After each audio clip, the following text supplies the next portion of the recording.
Oh, say does that star-spangled banner yet wave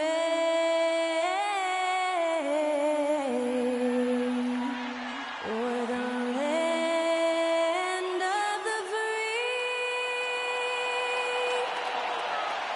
and the home of the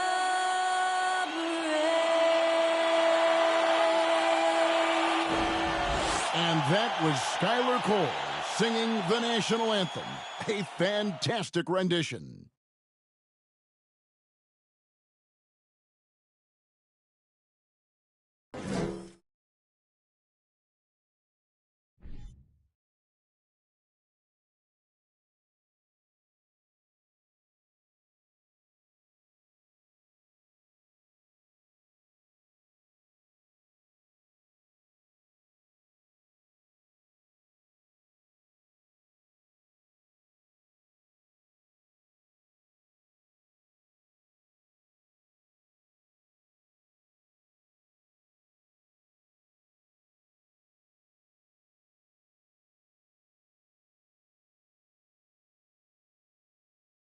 Hello, basketball fans. You've got it on 2K Sports as we get set to bring you an exciting NBA basketball game.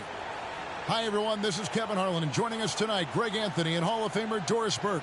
And reporting from the sidelines, our very own David Aldridge. D.A., take it away. Thank you, Kevin. Kawhi Leonard was recognized as one of the NBA's 75 greatest. Coach Ty Lue says to go from being a 15th pick to that means a lot. It's a tribute to his hard work and dedication. And Leonard credits that work ethic to his dad. He says, I try to play as hard as I can each night. That's what my father wanted me to do. Kevin? What a worker Kawhi is. Terrific player. And a great story, David. Thanks. Let's check out Indiana's starting lineup. The guard set will be Halliburton and Duarte.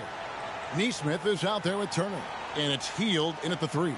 And for the Clippers, the wing pairing, George and Leonard. Post tandem for him, Morris and Zubac. And it's Man in at the 1 spot. You know, as the regular season, Greg, winds down, you can feel things start to change around the league, can't you?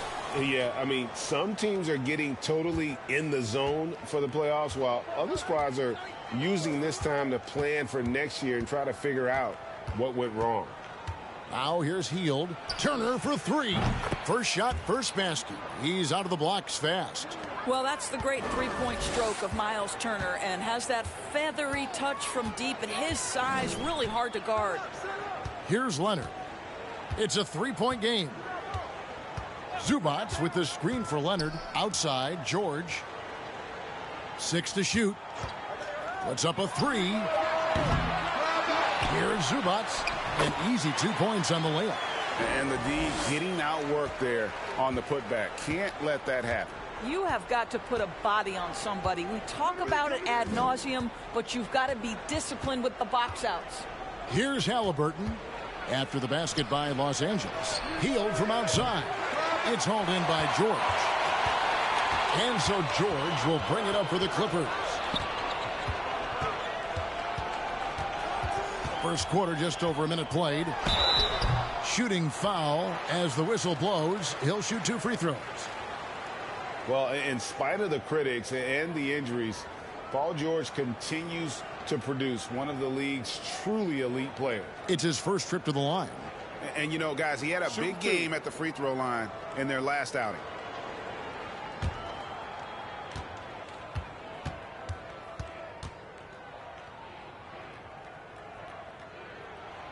That's good from George. And you mentioned the injuries for Paul George. Let's see, GA, the broken leg, shoulder surgeries, last season a torn elbow ligament. And I'm sure there are a few others, Kevin, but give him credit. To battle through and maintain his greatness tells you something about his competitive will. And George drops them both. This is about the last guy you want to send to the stripe right now. They keep fouling him, and he keeps making them. Halliburton with it. He had 15 points last outing. Here's Turner. That falls. Nice feed that time from Halliburton. Turner's got his second bucket of the night. Halliburton's vision and then the ability to thread the needle there makes the defense pay. Zubac kicks to George. Pass to Leonard. Morris outside. Traps in the tray. Well, you can tell that Mr. Morris doesn't lack for confidence. This guy is ready to shoot as soon as it touches his hands.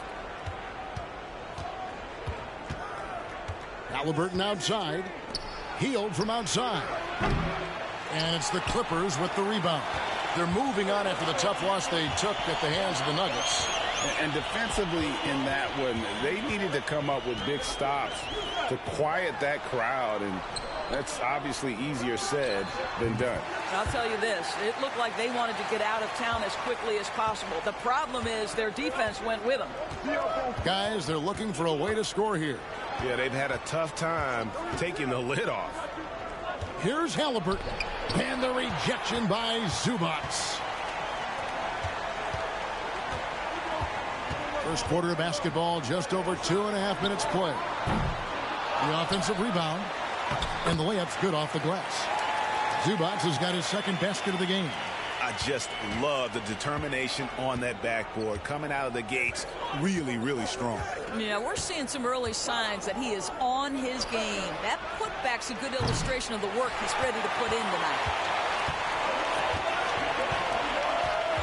George against Halliburton. Zubac the pass to Leonard. Clippers moving the ball around. Here's Mann.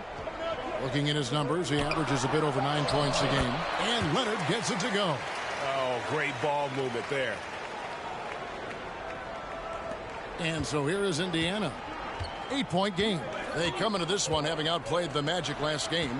Yeah, it was all hands on deck. Helps to get points off the bench when you're on the road.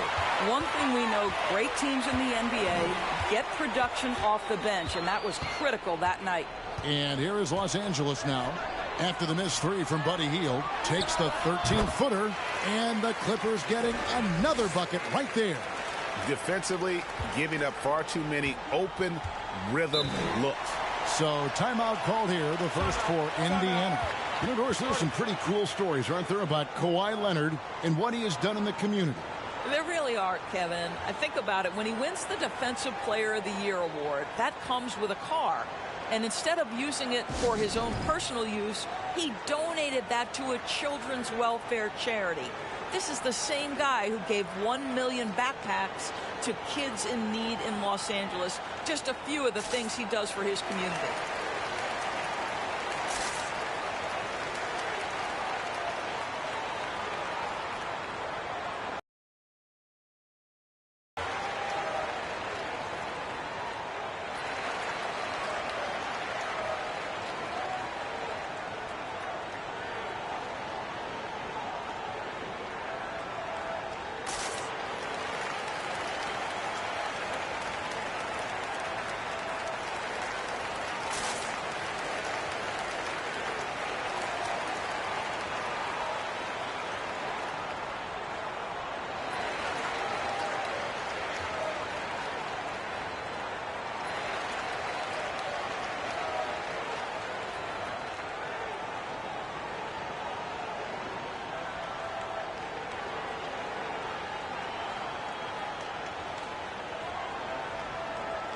It's setting up their teammates this month. The 2K leaderboard shows us the recent assist leaders.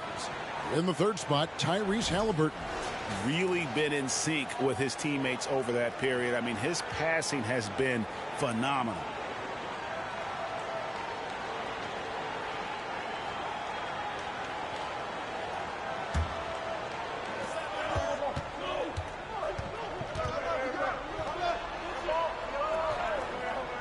And here is Neesmith.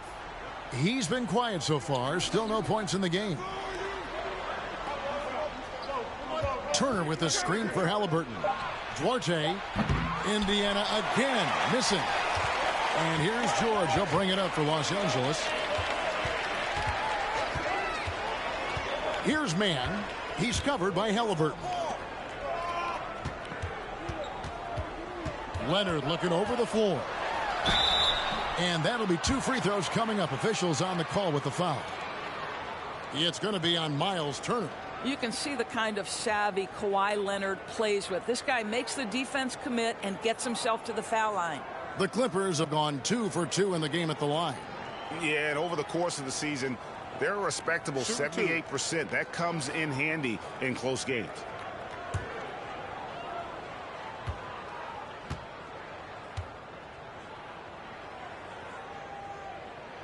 The free throw drops for Leonard.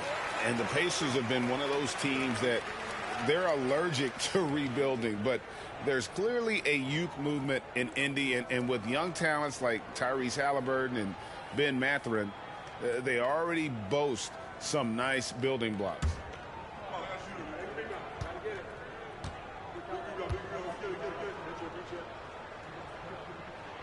Both free throws good from Kawhi Leonard. And with the 15th pick in the 2011 draft, Kawhi Leonard wasn't highly touted coming out of high school or college. Listen, even in the pros, recognition took a while. How about this? He won Finals MVP and Defensive Player of the Year before he ever made an All-Star team. Now, one of the 75 greatest. And the pass to Zubac. Shoots a fader. And again, it's the Clippers missing. Very dangerous to leave a guy like that open. Lucky break there for the D. Halliburton outside. To stop the drought. And the layup is good.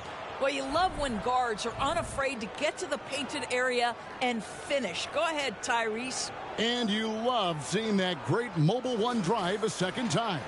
And a bucket like that one might be just what they need to cut into this lead. Now, here is George. 23 points for him the last game against Denver. Boy, the defense had tons of difficulty covering him. They kept putting him at the line, and he burned them. And it's good, 2 points. And that's now 7 points for Marcus Morris. Oh, this is the kind of start they were hoping for. They've been struggling here on offense. Yeah, a bit of a dry spell for sure. Turner passes Duarte. On the wing, Hield. He's covered by Leonard. Shot clock at 5. Hield can't hit. This is a quarter he'd rather forget. This guy just can't seem to get the lid off of that bucket. Pass to George. He kicks it to Leonard. Over Hield. And it's Leonard missing. Pacers trail by 12. And out of bounds as the Clippers gain possession. Russell Westbrook's checked in for Terrence Mann.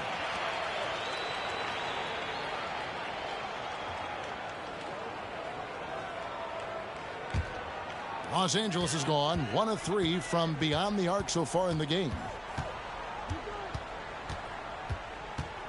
George looking over the floor. Right side, Leonard. A 3 from Morris. Duarte grabs the board. And Indiana shooting a pretty distressing 27% here in the early minutes. Halliburton outside. Turner with a screen on Westbrook. Here's Halliburton. And the Pacers can't get it to go. Listen, simply put, he's got to finish that. It's not like the defender was right on top of him. Westbrook against Halliburton. And it's Westbrook missing. Pacers trail by 12. Now Halliburton. A nice shot by Nesmith. Tyrese Halliburton doing his thing, showing you all he has in that passing arsenal. Halliburton against Westbrook.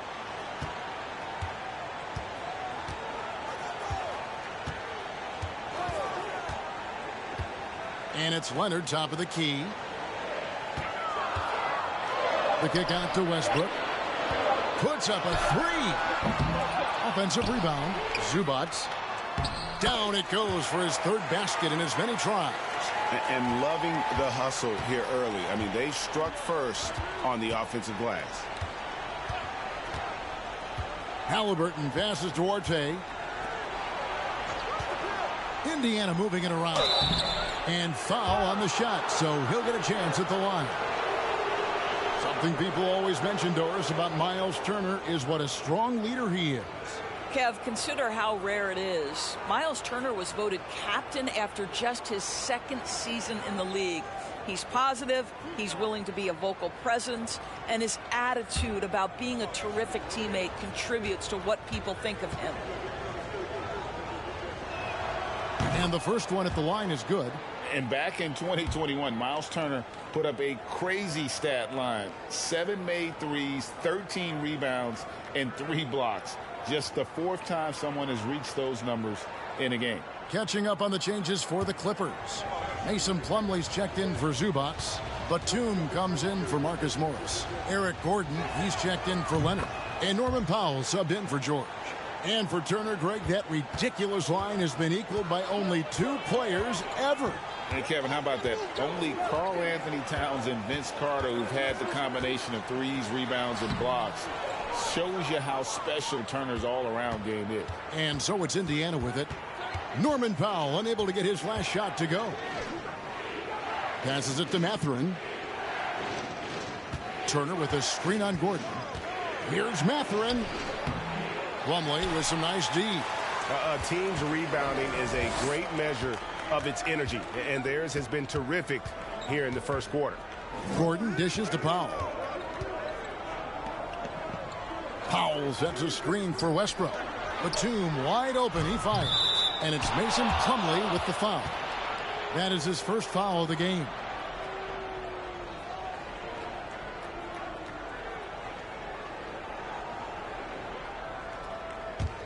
Pacers trail by 9. Now, here's McConnell. Taking a look at his stats, he's averaging around 7.5 points a game. Mora can't get it to go. Clippers have gone 50% from the field in the first quarter, 8 of 16. Pass to Westbrook. From past the arc, drills the three-pointer. And the Clippers lead by 12. Yeah, off to a strong start here early. 6 points off second-chance buckets. Turner looking around. Here's Mathurin. Played in with a nice touch off the glass. And using that body to his advantage, Mathurin will learn to control his strength as he grows in the league. Now here's Plumlee. He's been patient so far. Nothing on the scoreboard yet. Dishes it to Powell. And he converts the layup. And what a way to start this game, dominating at both ends of the floor. And give them credit for approaching this game with the right energy and intensity. This team has attacked every chance they've gotten. Here's Mathurin after the made shot from Norman Powell. Well, they are daring him to miss, and he obliges. Batum passes to Westbrook. 1:37 left in the first quarter. That one dropped for his second bucket. Mark him 2 for 4. Yeah, second chance points, a huge issue right now. They're getting steamrolled inside. The pass to Mathurin. Turner with a screen on Gordon. Here's Mathurin. Buries the long-range jumper. Mathurin's got 5 points so far. And we've seen Mathurin become a volume three-point shooter, which is understandable given these results. Pass to Powell.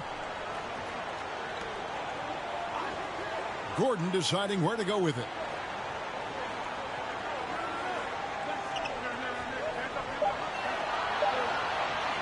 From deep. The rebound by Turner.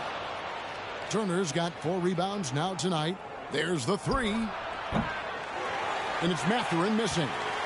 Clippers leading by 11. Batum dishes to Westbrook.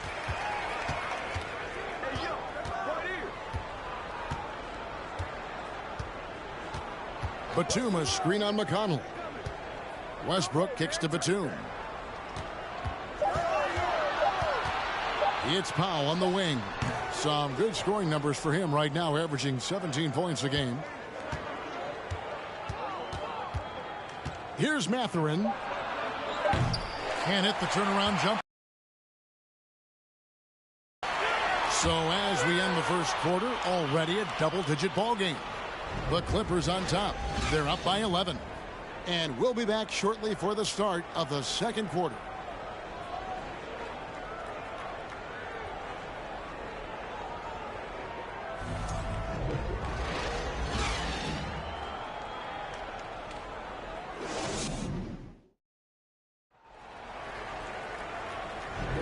And welcome back to the second quarter of action. Plenty of basketball left to play, but this one has been one-sided so far. Guys, we've seen a confident-looking Clippers team out there. Guys, I love their defense in that first period. They were in position and just challenging shots. Well, I think they combined great intelligence with great effort, and you can see the results.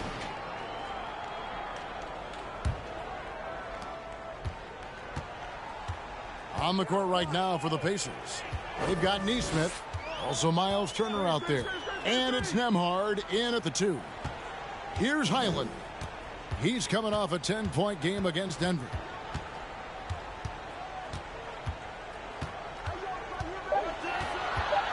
Kicks to Morris. Fires the 3.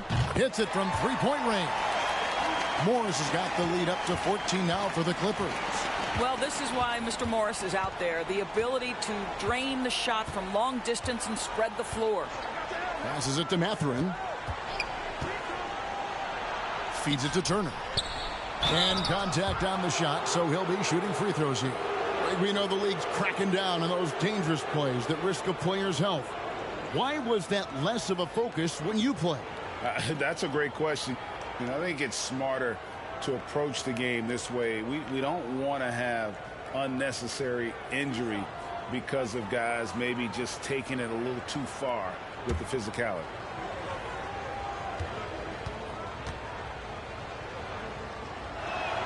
The first one falls.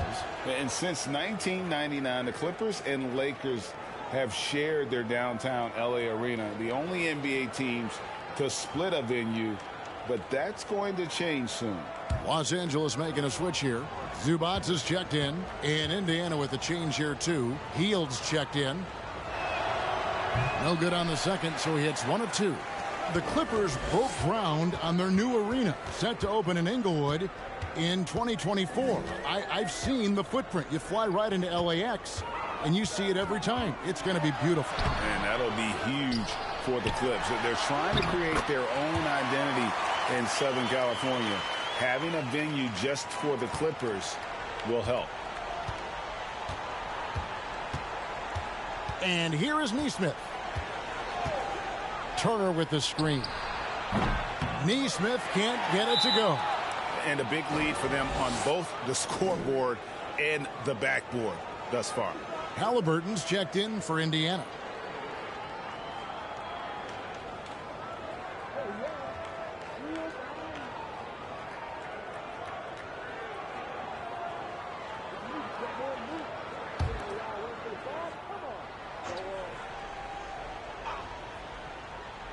And so it's Turner with it. He brings it up for the Pacers. Down by 15. Turner with a screen for Halliburton. They kick out to Hield. Offline with his 3. Not sure why he keeps trying his luck from deep here. It's just not his night. Highland passes to Leonard. Leonard draws the double. Good ball movement here by the Clippers. Here's Highland. Outside for George. Those 3 pointers off the mark. And I thought that was going to drop. It looked good from here. Here's Nembhard. He's coming off a 13-point game against Orlando. Fades away. Rebound by the Clippers. Zubats has got his 8th rebound here tonight. Leonard the pass to George. Second chance shot, and it's Zubats laying it in. Zubats has got 8. And they keep hammering away at him inside, forcing the ball into the paint. Austin Neesmith. Here's Nemhard, defended by George.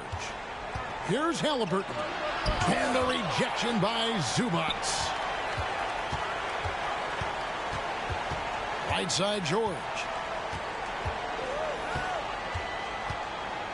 3 minutes of action so far in the second quarter. Jacks up a three. And the rebound goes to the Pacers. Turner's got 6 rebounds now in the game. Halliburton outside.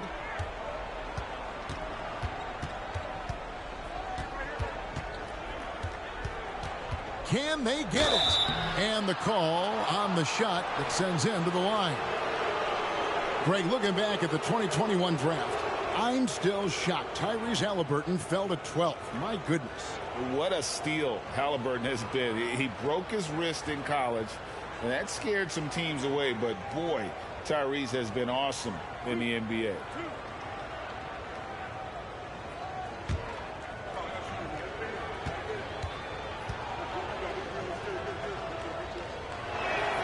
And he knocks down the first one. We know, Greg, the league trending towards small ball, but some teams are having success playing two bigs up front. And I think the key is having versatile big men.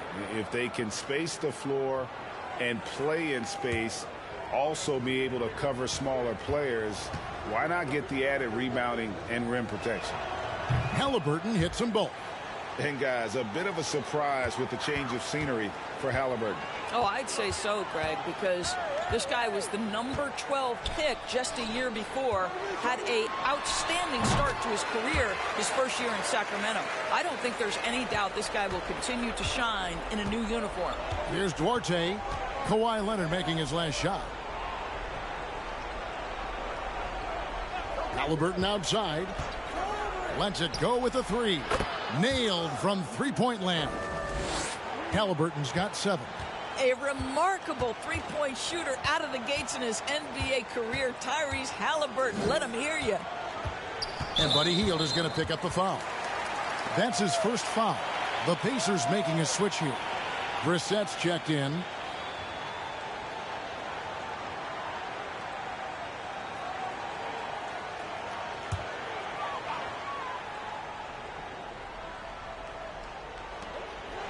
On the wing, Morris. And the three ball is good. Morris has got 6 points in the quarter. You know, building up confidence as the game goes on. Hit one from behind the arc in the opening period. 2 here in the second. And the Pacers call time here.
Here's Duarte, defended by George. I'll tell you, that vertical ability he has puts him in select company in NBA power forwards. May not have great size, but boy, he plays bigger than it. There's the pass to Leonard. Overhealed. And it's Leonard missing. Pacers trail by 15. Neesmith, the pass to Halliburton. Takes a three. It's hauled in by Zubats. Zubats has got double-digit rebounds now in the game. And now we've got some time to check in from the sidelines. What do you got for us, DA? Thanks, Kevin. We've heard about player tracking on the court, but now shot tracking is helping players refine their strokes. It measures not just makes or misses, but the arc and the depth and the left to right direction of shots. These systems provide instant feedback to shooters and help them find the bottom of the net. Kevin, back to you. Sign me up. That is a fascinating story. David, thank you. Brissett, and oh boy, a lot of contact there, but he gets the call and will shoot two. Guys, you think about this Indiana Pacers proud organization. They have not been to a conference finals since 2014. And consider when they did get into the playoffs, they were bounced in the first round several times.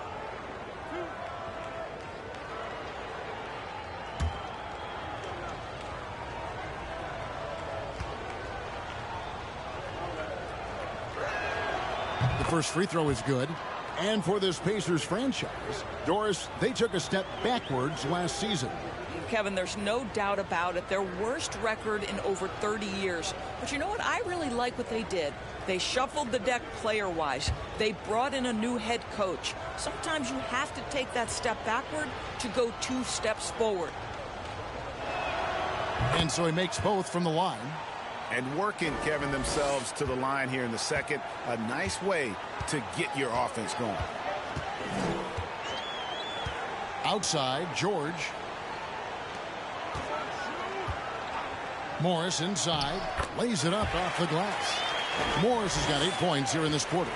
You can see it. Once this guy gets his rhythm, he is so hard to slow down. What an excellent night for him and his team. Here's Brissett. He's averaging around 5.5 points a game. Halliburton passes to Duarte. Knocked loose. Shot clock at 3. And the Pacers can't get it to go. Clippers leading by 17. Leonard on the wing. Pass to Zubats. That falls. Nice feed that time from Leonard. Leonard's got 3 assists now in this. And so it's Halliburton who brings up the ball for the Pacers. Passes it to Duarte. And blocked. That one goes careening off the glass. He had a nice open look right there. Neesmith has got 6. Such a reliable threat from range. You'd think the defense might key on him a little bit more. Leonard with a screen on Halliburton. Kicks to Morris. To the paint. And Leonard gets it to go. 10 points for him. They're getting on a roll inside. Their last 3 field goals have come from the paint. Halliburton with it. He's got 7. Outside Hill. Here's the 3. That one no good. And the Clippers will go the other way with it. And after this one, they're home against Minnesota. And that game is the second of 2 straight at home. Outside Leonard. Again, Los Angeles. And with the lead, I like the strategy here. Continue to get the ball to guys who can do something with it. One thing we've learned in the NBA, the game is never over. So you've got to continue to score, continue to build your lead. Clippers leading by 20. 2 free throws coming up, and they call the shooting foul. It goes on Tyrese Halliburton. No question, he got bumped on that shot. This is his first chance at the line tonight. And you know what? The work he's put in at the line starting to pay off. How about 78% on the season? Take a break. Take a break. 2 shots.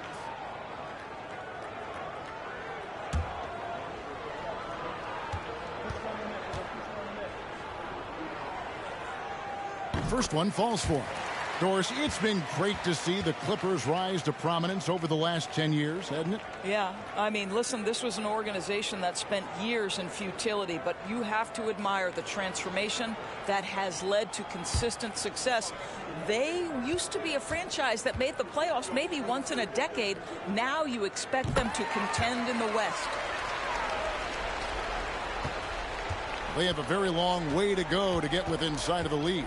And from what we've seen so far, guys, don't hold your breath. Here's Duarte. He's gotten some minutes, but nothing on the board yet. And the foul on Chris Duarte. That's his first foul. Yeah, way to get there first and be willing to absorb the contact. Getting another opportunity here to see that powerful rejection.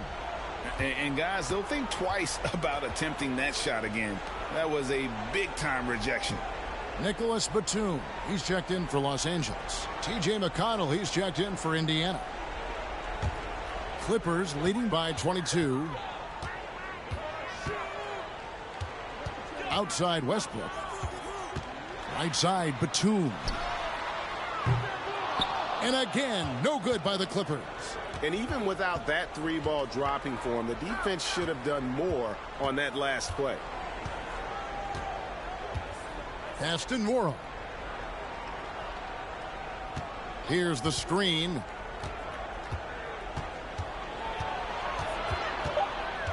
Clock at 2. Here's McConnell. And that one goes long. All alone from mid-range. They know he won't miss many of those. McConnell against Westbrook. 3-pointer. Gets it to go from beyond the arc. Mann's got 5. Well, the defense always so attentive to Russ, and he knows, okay, you're going to send defensive attention my way. I will find an open teammate. Now, here's McConnell. Now the pass to Morrow. Shoots over Batum. And misses it off the right side of the rim. On offense, here are the Clippers. They're on an 18-7 run. Plumlee with a screen on McConnell. Westbrook passes to Plumlee. The Pacers pull it in. Now McConnell. Nothing yet on the scoreboard for him. Driving inside. And it's Mathurin missing. That's not the type of opportunity he fails to convert very often. Westbrook up top. He's covered by McConnell. Batum with the 3. The shot, no good. A challenging stretch here for Indiana. Some tough offensive sets. They want to turn it around. Yeah, right now you just need a bucket to get some momentum. Indiana moving the ball around. Here's Nwora, defended by Batum.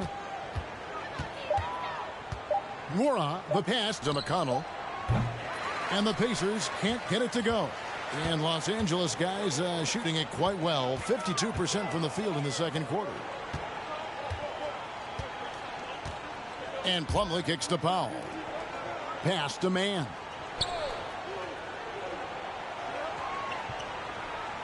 Powell in the high post. From 11 feet away. Brissett grabs the miss. They're struggling to keep up. And we'll see if they can turn things around, Kevin, on this trip. They can't continue to come up empty. Now, here's McConnell. Pass to Nwora. Fires the 3. No good on that one. So Los Angeles will take it the other way. Out of bounds, Indiana takes possession. And the Clippers making a change here. Gordon's checked in. The Pacers making a switch here.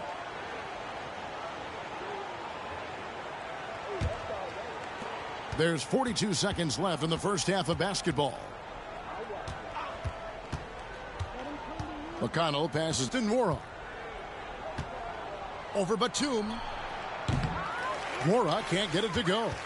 Going for that shot in that situation is something that isn't going to help the offense. And in a way, by taking that one, he's bailing out the defense. It's just too easy to stop. The Clippers have been perfect so far from the free throw line, 6 for 6.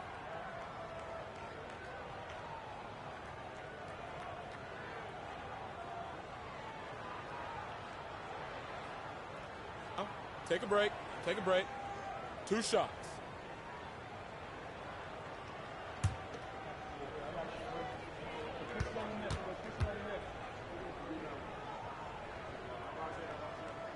And he makes the first. No wasted trips at all. They're taking care of business at the line.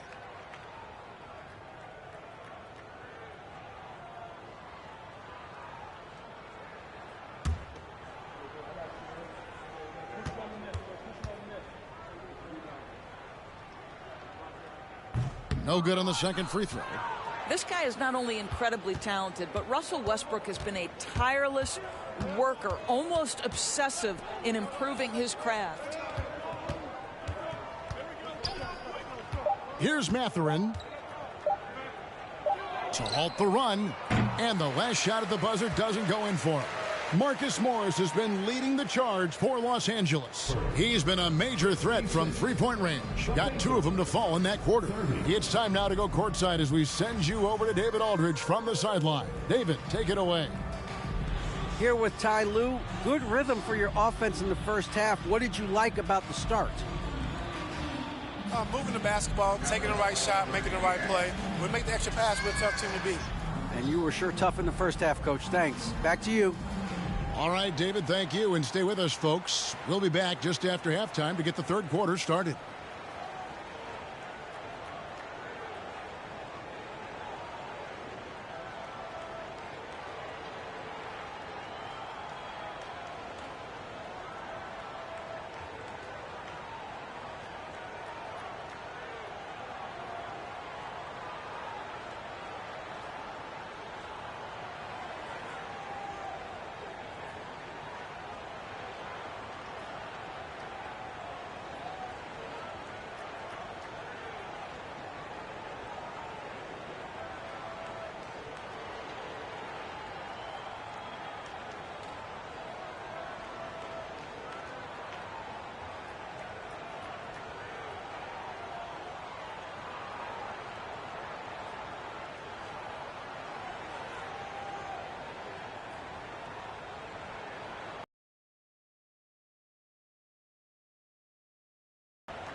Hey, folks, first off, let's take a look at the overall NBA schedule on tap for tonight.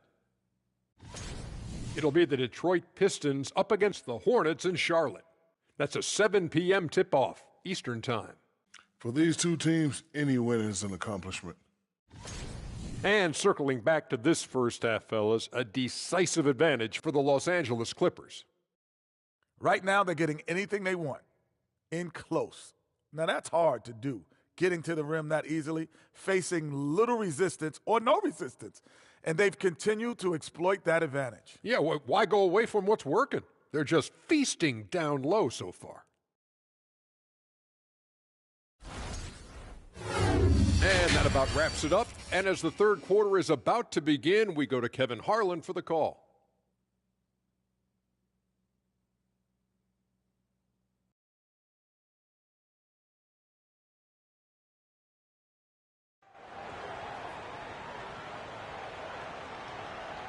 And after a very lopsided first half, we'll see if things play out a little more evenly here in the second. We're seeing a tremendous game so far from Marcus Morris. Yeah, and just look at the numbers from the first half. He has been very efficient. I think they've taken their time. They've showed incredible patience. It's a sign of a well-coached ball club. And with the second half upon us, we'll find out if this game becomes the route that it's threatening to be. The wing pairing, George and Leonard. Post tandem for him, Morris and Zubats. And it's man in a point guard. So that's the lineup on the floor for the Clippers. And George kicks to Morris. Here's Leonard. Falls back and drains the fadeaway jumper. 14 points for Leonard. Well, this might be Kawhi Leonard's favorite shot. It gets him in rhythm. The mid-range jumper so silky. Zubats against Turner. Halliburton up top. And foul on the shot. He'll shoot 2 at the free throw line. Two things you love here. How confident Halliburton is offensively. The second is not afraid to take punishment while he's shooting the basketball. On the night, he's gone 2 for 2 at the stripe. Shooting 2.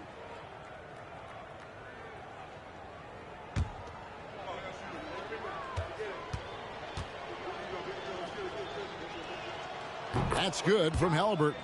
I think if you're talking Tyrese Halliburton, the thing that stands out is the wealth of things he can do on the offensive end. He can shoot the ball with range. He's got unbelievable handle. He can create. He can drive it. He can also set up his guys. A lot to like.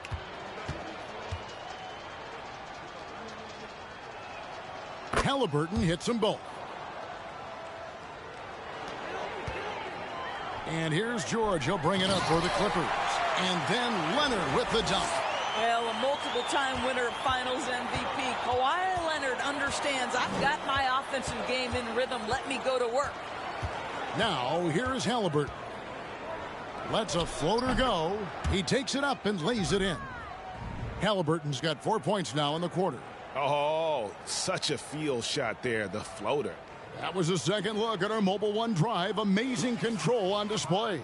And I just love his competitiveness he's showing there. Team might be down, but a drive like that could spark them. Here's Leonard. Inside. 6 on the shot clock. Morris a screen. Here's man. And he gets the whistle. 2 free throws coming up. It goes on Aaron Nesmith. Wow, he got whacked on that one. Shouldn't be much debate there. And this is his second trip to the line in the game.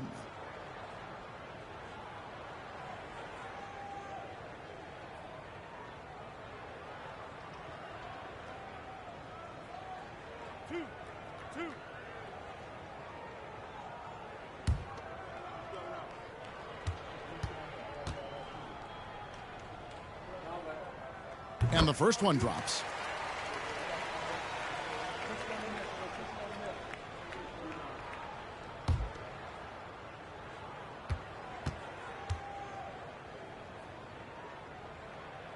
And so he hits both.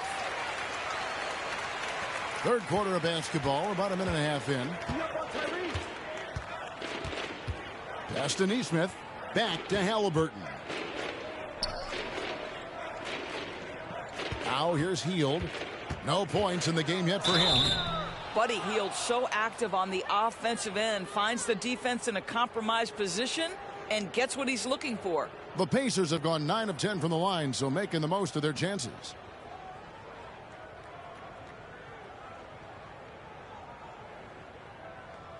Shooting 2.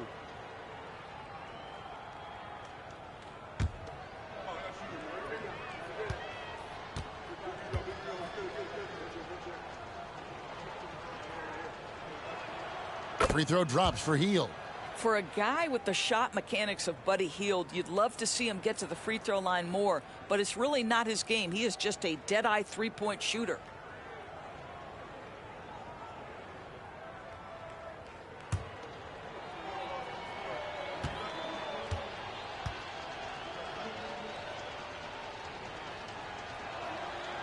So after making the first, he goes 1 for 2. They are in complete control. This is the ultimate definition of the zone. Everything they've done has worked. The pass to George. Some nice ball movement by the Clippers. 5 on the clock. The 3 from Leonard. Los Angeles with another miss. The Pacers shooting a pretty pitiful 25% in this game. Offensively, they can't get anything going. Right side, Turner.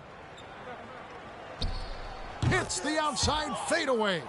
Turner's got 10 points in the game. Well, you can see Miles Turner has great confidence in that jump shot. There's no hesitation. Pass to Leonard. Overhealed. Connects on the 9-footer. Coming off a big game, his confidence couldn't be higher, and coach knows it. Well, the best players to me deliver night after night after night. So as long as he's hot, keep riding it. Here's Hield. Kawhi Leonard making his last shot. Turner with a screen for Halliburton. Out to Turner. Fires from deep. That falls. Nice feed that time from Halliburton. Halliburton's got 3 assists tonight. Wow, what a start to this half. 3 for 3, dictating the pace on the offensive end. They're rolling early. Here's Mann. 7 points in the game. From deep, George sinks the three-pointer. He's got 7. Assists like that have typified their effort today. Terrific ball movement. Duarte passes to Halliburton. Here's Duarte, defended by George. Halliburton inside the three-point line. Not this time. You know, missed that one, but still a really good start coming off the break. 3 for 4 now. Outside Leonard. And the foul on Chris Duarte. That'll be his second foul of the game. Robert Covington's checked in for Zubas.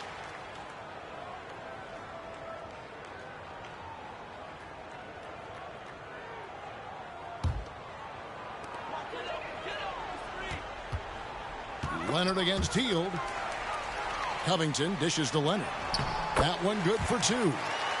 Leonard's got 8 points in the quarter. And so it's Halliburton who brings up the ball for Indiana.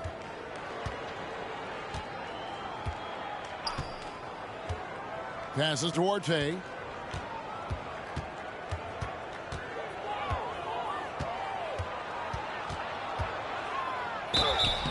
Shooting foul as the whistle blows. He'll shoot 2 free throws. You know, most NBA first-round picks are one-and-done guys. But Chris Duarte took a different path starting his collegiate career in junior college. And let's get your take, guys, on the scoring breakdown for Los Angeles. And, guys, how about the unselfishness and all about working that ball around, shifting the defense, and just seeking out the best shot?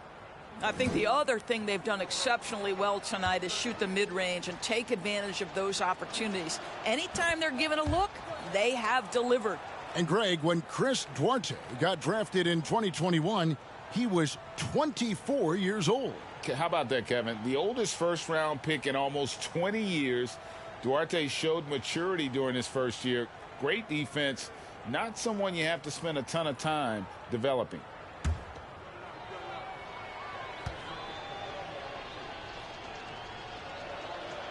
That one misses. Clippers have gone 5 of 6 so far from the field in the second half. Tremendous efficiency. Mann passes to Leonard. And foul on the shot, so he'll get a chance at the line. That one is on Hield. Because Kawhi Leonard has such a well-rounded offensive game, it's easy for him to put the defense in a bad position, draws contact there.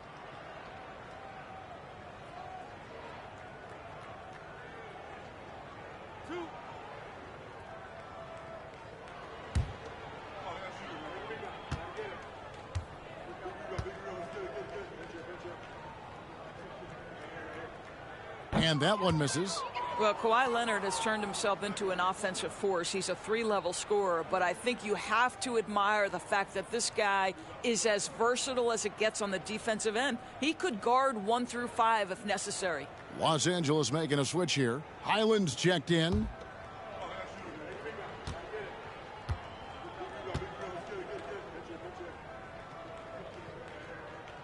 And he's good on the second. The Pacers have gone 3 of 4 so far in the third quarter from the field. Pretty good start to the half. Outside Turner. And Robert Covington picks up the foul. That's his first foul.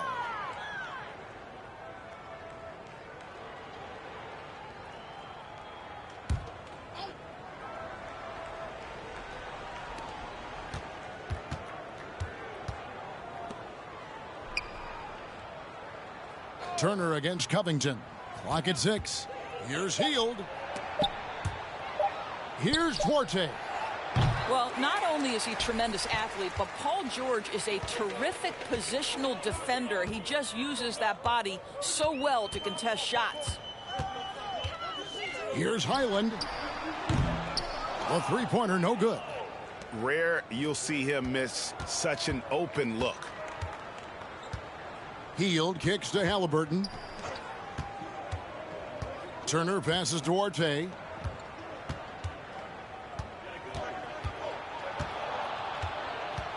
In the corner, it's Hield. Buries it from three-point range. Hield's got 4 points now in the quarter. Their three-point percentage has taken a big leap here in this second half. And Leonard has it in the corner. That shot is good. He's taken 15 and made 10 from the field tonight. This is a small forward who, because he's 230 pounds, can hold his own down in the low post. That is nicely done. Halliburton outside. On the wing, Hield. Turner with a screen for Hield. And the Pacers another three. Wow, Buddy Hield, usually the guy they're trying to create open shots for. This time he returns the favor. Pass to Leonard. Over Hield. And that one's good. Leonard's got 13 points here in the second half alone. I'll tell you, this lead's not going anywhere with this guy making plays. What a quarter. Now, here is Halliburton. He's guarded closely. It doesn't go for him. Los Angeles has gone 1 of 3 from downtown since halftime. Leonard with a screen on Turner. Into the lane. Outside, George. From the low block, again the Clippers. Now, Paul George, a tremendous jump shooter. Squares up, knocks it down. The defense has got to be better. And the Pacers call time here.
Just a quick look now at how the point totals have looked over the last several months for him. Look, sometimes you go up, sometimes down, and the trend has been on the downward side in terms of his average points per game. And a variety of factors can be the culprit. And a lot of times you focus on the efficiency more than just pure point output.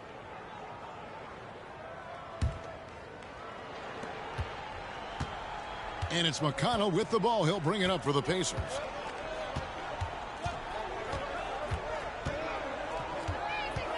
Turner with a screen for McConnell. Here's Nembhard. He's guarded by Plumlee. And contact on the shot, so he'll be shooting free throws here. And now the 2K leaderboard. If you want to talk defense and talk block shots, just have a look at these teams, what they've done the last month. The Pacers 4th. They have been racking up the blocks lately. I mean, if they keep this up, they're going to be a very difficult matchup for anybody.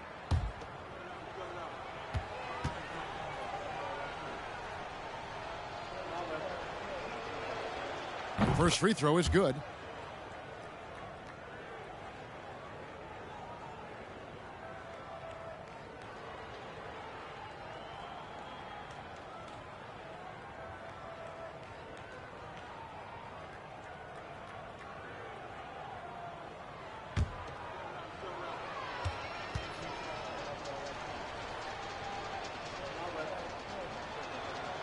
Good on both. And here is Los Angeles now. George with the screen on McConnell. Knocked away and stolen by McConnell. Here's Mathurin. Sweet little floater. Mathurin's got 7 points. And inside, Mathurin makes great use of his agility, developing some instincts for how to get around in traffic. Now, here is George. 9 points in the game so far. And here's Westbrook. Covington, a screen on McConnell. And it's Westbrook missing. McConnell scanning the floor. There's the pick. The pass to Nembhard. Good. And McConnell gets the assist. Nembhard's got 5 points now this quarter. And they're getting their points now almost exclusively from the triple. 4 of their last 5 makes are from beyond the arc. Gordon's checked in for the Clippers.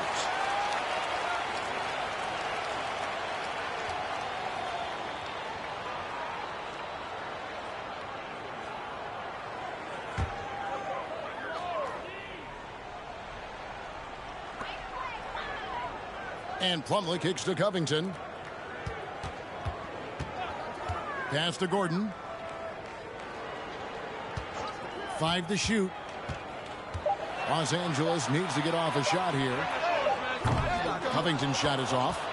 Indiana's gotten 12 of their points from long range in the third quarter, going 4 of 5 shooting. McConnell passes to Mathurin.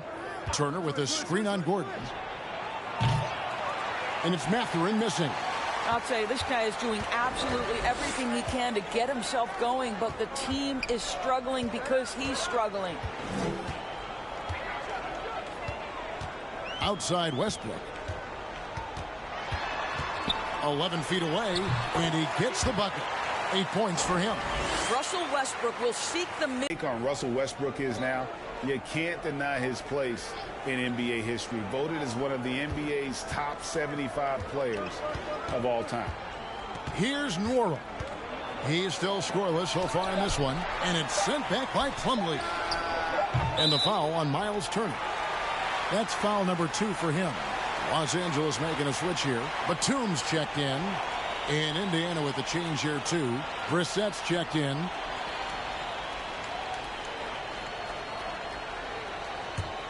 Los Angeles has gone into a slump here from three-point range, shooting just 1 of 5 here in the third. Batum, a screen on McConnell. Here's Westbrook. And foul on the shot. He'll shoot 2 at the free throw line.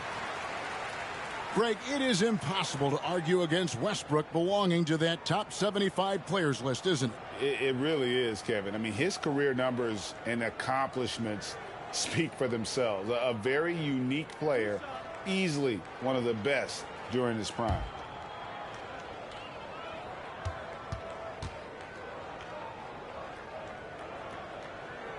No good on the free throw.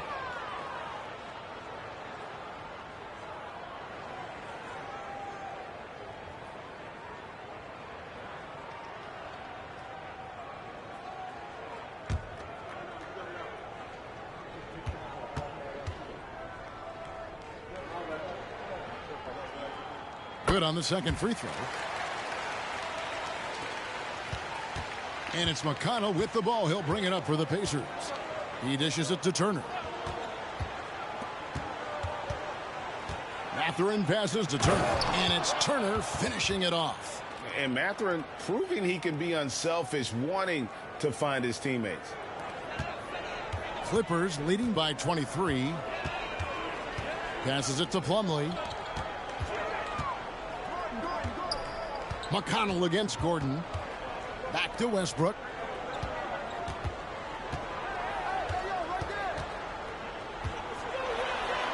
Outside for Batum. No good on the triple. And he didn't punish them for the weak coverage.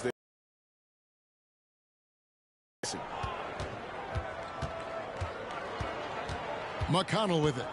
Still getting warmed up offensively. No scoring yet from him. Turner with a screen on Westbrook. Puts it up from 12. The Clippers grab the miss. Plumlee's got 4 rebounds now tonight. Gordon kicks to Westbrook.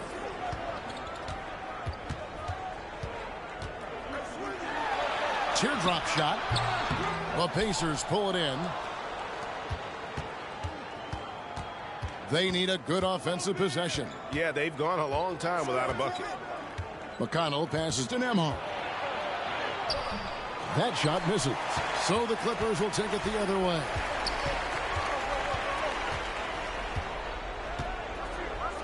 Outside Batum, and here's Westbrook from the arc. Right now trying to get into a rhythm, but so far this quarter, boy, he is struggling to make anything go down. A shot by McConnell, no good. Great rim protection to prevent him from converting. Beautiful. Pass to Westbrook.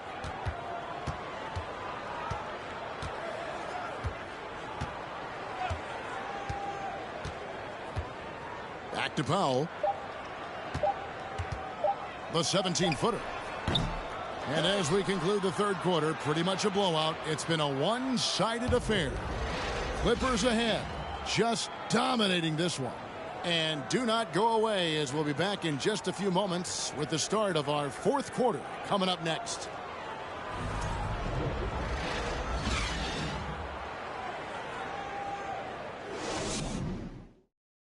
And let's listen to head coach Rick Carlisle review the game plan with his guys. Keep working the game, possession by possession. Keep doing everything hard. Down there, let's get some stops. Wow, imploring his guys to lock in, Greg, defensively. The defensive intensity is going to be critical. The offense will come, but you need the defense to bring effort. And as we head into the fourth, we'll see if there's a comeback in the works or if it's more of the same from the first 3 quarters. And a look at the 5 for the Pacers to start the fourth quarter. Mathurin at the shooting guard. Hield is the small forward. Miles Turner out there with Nesmith. And it's Halliburton in at the point guard position. Now here's Westbrook. And for coaches' challenges, the refs review their own calls. It's a little like grading your own test. Maybe, Greg, give that job to the review center. You definitely risk a confirmation bias, and everyone wants to be right. It does seem like some calls stand that probably could be reversed. And it's the Pacers with the ball. Paul George missing from long range. Turner with a screen for Halliburton. And Halliburton slams it in. Tyrese Halliburton saying, I'm not just a pure shooter, folks. I've got a little ups in my game. And there's the pass to Zubac. There's the dish to Westbrook. Pass to George from outside the arc. And it's Mathurin with the rebound.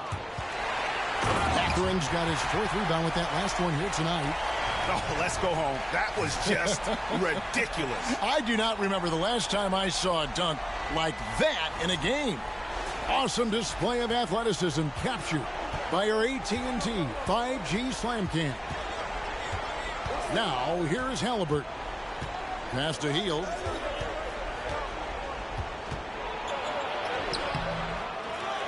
Pass to Mathurin.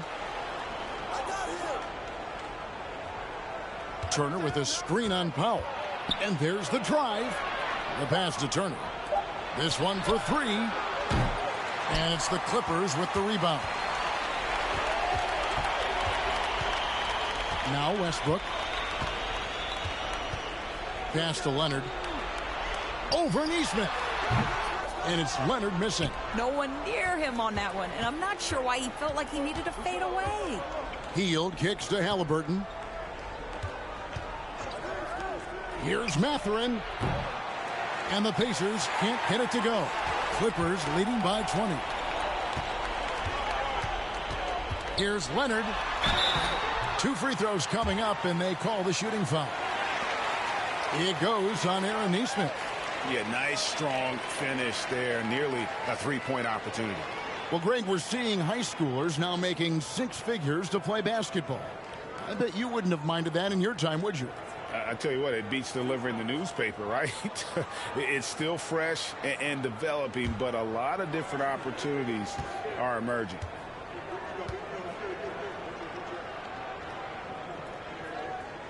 The free throw good from Kawhi Leonard. Morris is checked in for the Clippers. Mann comes in for Russell Westbrook.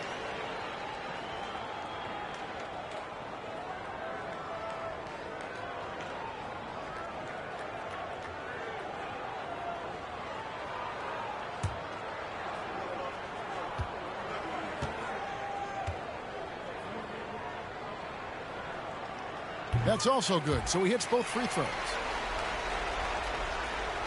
The Pacers have gone 2 for 5 on field goal attempts in the fourth quarter. Halliburton outside. With the drive, and Halliburton slams it in. How about the craftiness on the drive by Tyrese Halliburton? This guy's ability to adjust when he puts it on the deck is something else. Here's Mann. Here's Leonard. Puts the fadeaway right on the money. And that's now 29 points for Leonard. And that's just cold-blooded right there. He's taking no prisoners. Well, when it's closing time, he's trying to lock the door. He's been going all night. Now, here's Halliburton. The layup off target. A bit under 3.5 minutes have passed here in the fourth. Here's Leonard. Zubac, a screen on Heel. Leonard. And he uses the glass on the layup. Leonard's got 31. Well, you love his effort level, right? Particularly when it's winning time. He is going for the finish. They need a bucket in a big way here to regain some confidence.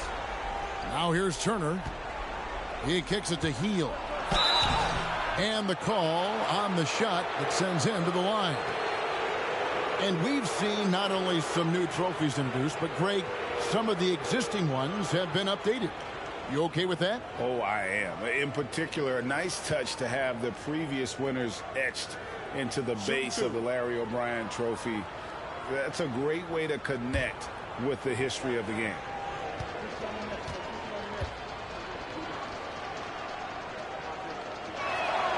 And the first one drops. Chris Duarte is checked in for Indiana.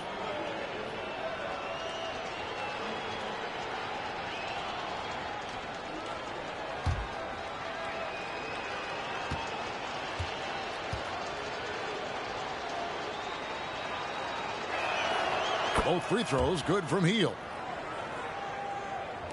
And here is Los Angeles now. George passes to Leonard. Overhealed.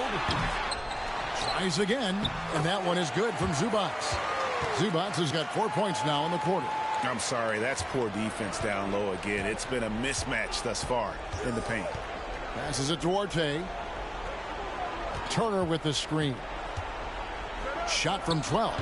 And it comes off the front of the rim. The Clippers have gone 4 of 8 in this fourth quarter, shooting an even 50% from the field. Mann passes to George. Zubac, a screen on Heel. And it's George missing. He needs to look to try to drive inside and get going. That outside shot is simply not there. Halliburton kicks to Turner. Healed against George. Here's Duarte. Just 5 on the clock. From the baseline. And that'll be 2 free throws coming up. Officials on the call with the foul. And so he's picked up his final foul. And he will sit for the rest of this game. Robert Covington's checked in for Zubac. Well, Greg, analysts evaluate player performances on the floor, and sometimes we've seen the players fire back. They're not happy with the criticism. You know, it's a risk you take, but if you treat everyone with kid gloves, you're really not doing your job. The audience expects a level of honesty, and quite frankly, players don't mind you criticizing their game. It's when those critiques become personal. And he makes the first. Well, Miles Turner understands how to use his size and length. Doesn't matter if he's blocking shots or going for his high release point jump shot.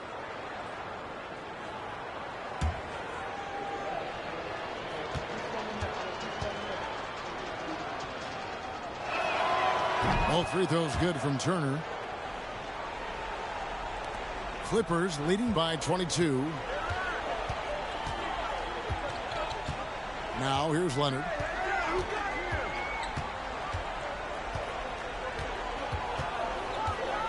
Covington setting the pick for Leonard. Shoots over Turner. Leonard, no luck. The Pacers have gone 3 of 8 here in the fourth quarter. Pass to Hield.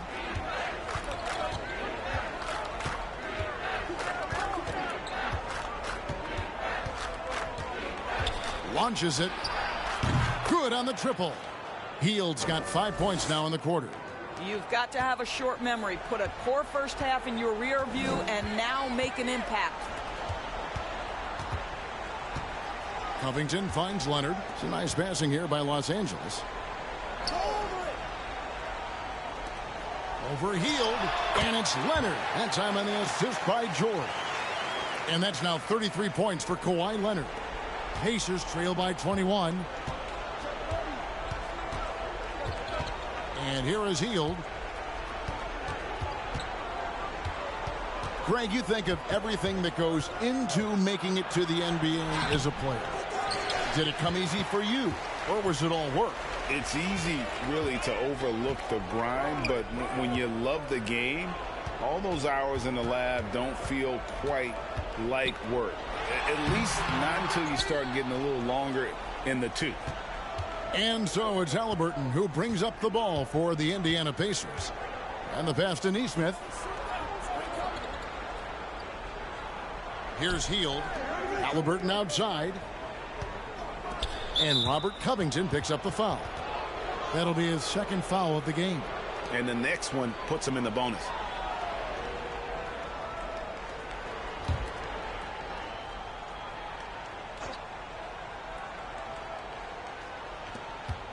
Pass to Duarte. Leonard against Hield. Here's Nesmith. And again, it's the Pacers from deep. They've given up a lot of three-pointers here today. Clippers leading by 18. Leonard with a screen on Halliburton. And now a chance to see what's coming up for Indiana. On Tuesday, they'll be facing Kyrie Irving and the Dallas Mavericks. And then on Thursday, they'll go up against the Spurs in San Antonio. And, you know, nobody loves playing on the road, but it does offer a good chance to see exactly what your team is made of. This team is going to find out a lot about itself over the next stretch of games. First one falls for him. Plumlee is checked in for the Clippers.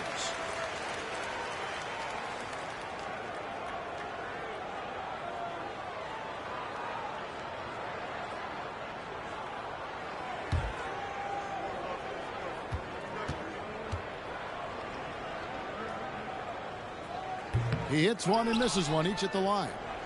Pacers trail by 19. Hield outside. Passes it to Nesmith.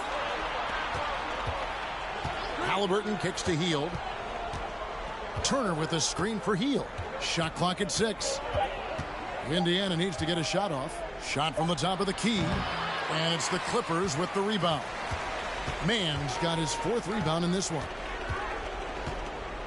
Pass to Leonard. Leonard draws the double. A shot by George, wide open. That's good, and it's Leonard with the assist. Leonard's got 4 assists now tonight. There's the pass to Nesmith. Hield against Leonard. Now here's Hield. Defense is right there. 80 that time from Leonard. Clippers leading by 22. Out to the right wing. Here's Mann. He's covered by Halliburton.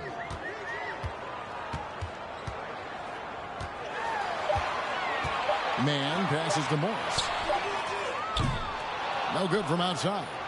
Indiana's gone 3 of 5 from beyond the arc since the final quarter's gotten underway. Morris against Halliburton. Healed outside. Pass to Nesmith. Indiana again missing. Clippers have gone only 6 of 14 from the field in the fourth. Leonard against Hield. Morris with a screen on Hield. Shooting foul as the whistle blows. He'll shoot 2 free throws. It goes on Aaron Nesmith.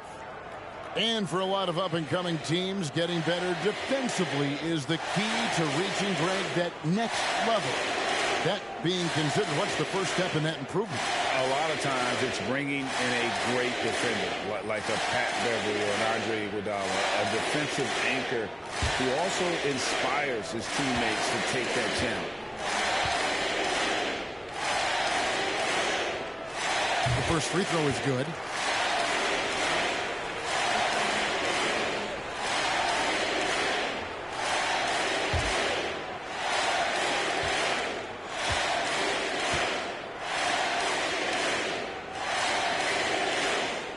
Both free throws good from Kawhi Leonard. You know, seeing an uptick in his trips to the free throw line, really, since we came out of the half. They've been looking out of sync offensively. Yeah, their offense has ground to a standstill. Now, here is Halliburton. Defense right on him. Turner with a screen for Hield. And a lot of contact on that one, so he'll shoot 2 here. It's going to be on Mason Plumlee. He's forcing the action now, finally getting to the charity stripe after no freebies in the first half.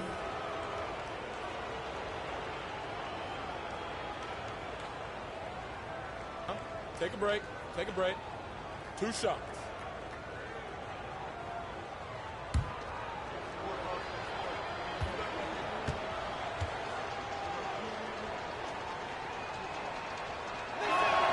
The first one falls.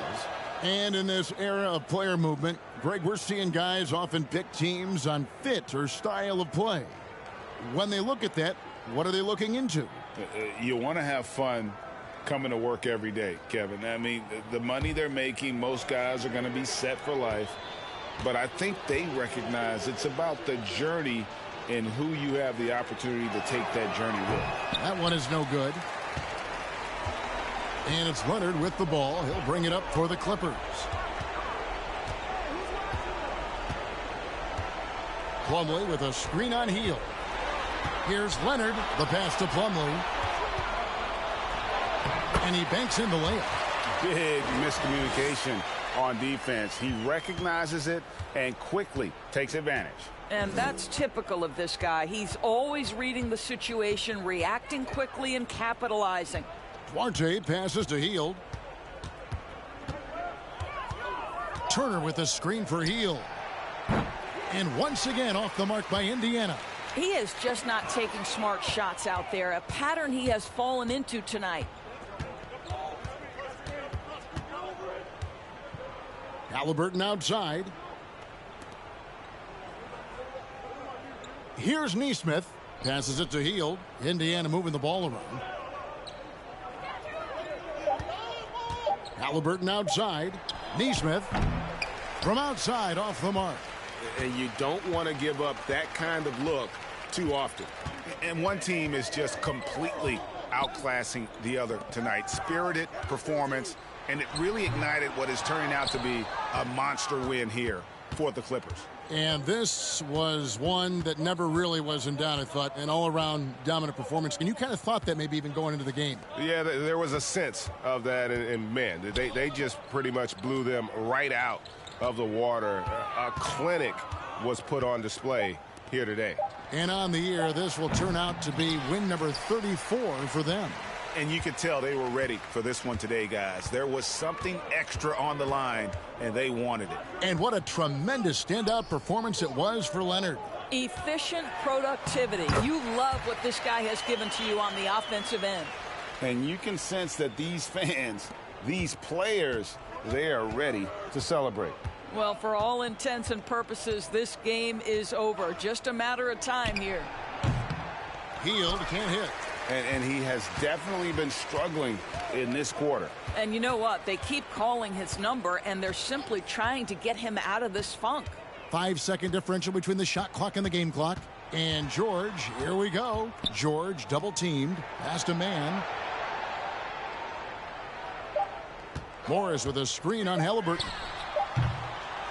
Man can't hit. Halliburton with it. So it's Los Angeles winning this one easily. And the outcome of this one was never in doubt. And boy, they really put in a supreme effort. It just felt like once they had that lead and it was comfortable, they were not going to relinquish it. And now we'll send it over to David Aldridge, who is standing by courtside. David. Thanks very much, Kawhi. The defense, of course, keyed in on slowing you down tonight, but your teammates stepped up. How important is that for you? It feels great, you know. That's what a championship team is about. You know, when your star's not going or they double teaming you, then you got other guys knocking down big shots like they did tonight. The others came correct, man, and you got the dub. Congrats. Back to you. All right, David, great job. Thanks so much. And that'll wrap it up, folks. For Greg Anthony, Doris Burke, and David Aldridge, this is Kevin Harlan saying thanks for watching. And now, we present the New Balance Player of the Game, Ivica Zubac.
Hello and welcome. We're ready to get the week off to a great start. It's the NBA on 2K Sports. With Hall of Famer Grant Hill and Brent Barry, this is Brian Anderson. We'll be hearing from Allie LaForce from the sideline. And how about we check the numbers for Shai Gilgeous-Alexander? And he's had a rough past 5 games. He's had trouble finding his offensive rhythm and just hasn't been as effective as he'd like to be on that end.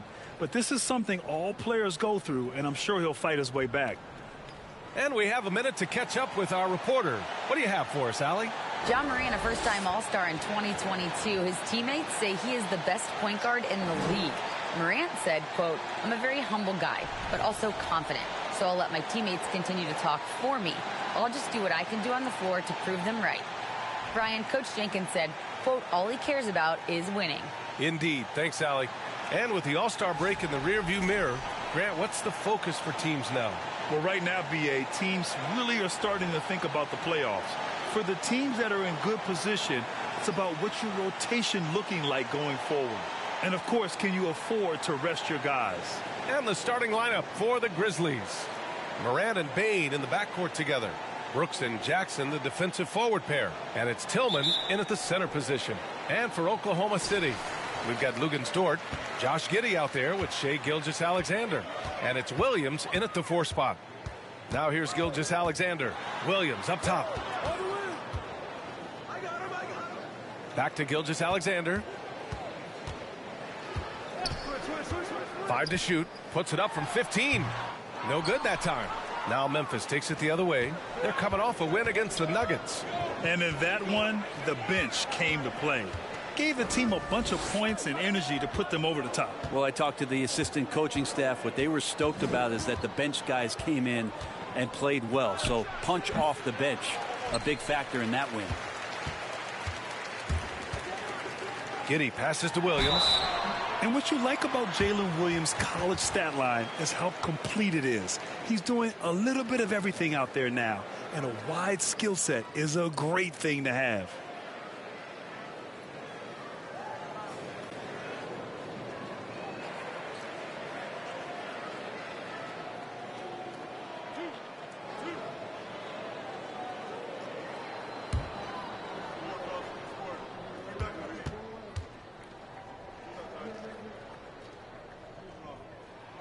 First one falls for him. The Thunder have really struggled the last couple of years.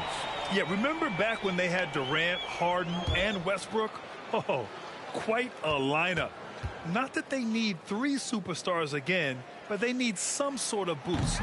And Williams drops them both. Here's Morant. 23 points for him last game against Denver. Pass to Bane. From the arc. And the rebound goes to the Thunder. Dort outside. Outside Gilgeous-Alexander. Back to Giddey.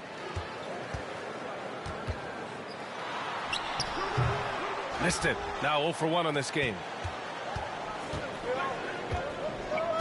Morant against Gilgeous-Alexander. Jackson with a screen on Gilgeous-Alexander. From outside the arc. And another miss by Memphis. Given his range, you'd expect him to capitalize on that opening. Dort, the pass to Giddey. Williams with the screen. Oh, and he got fouled on his way up. He'll head to the line to shoot 2. Man, it did not take long for Josh Giddey to find a place in this league as a taller point guard with incredible vision. This guy does a little bit of everything on the floor.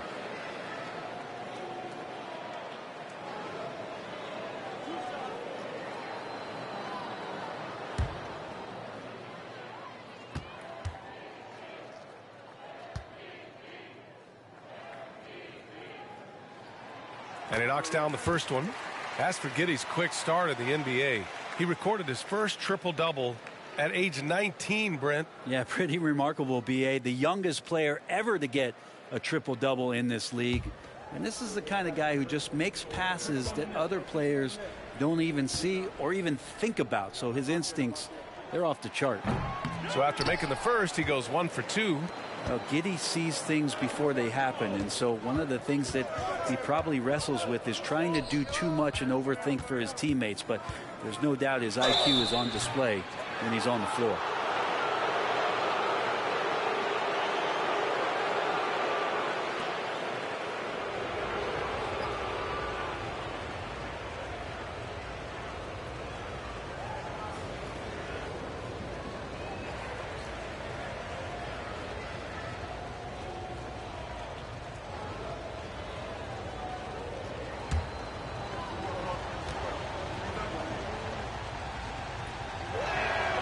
The free throw drops for Morant.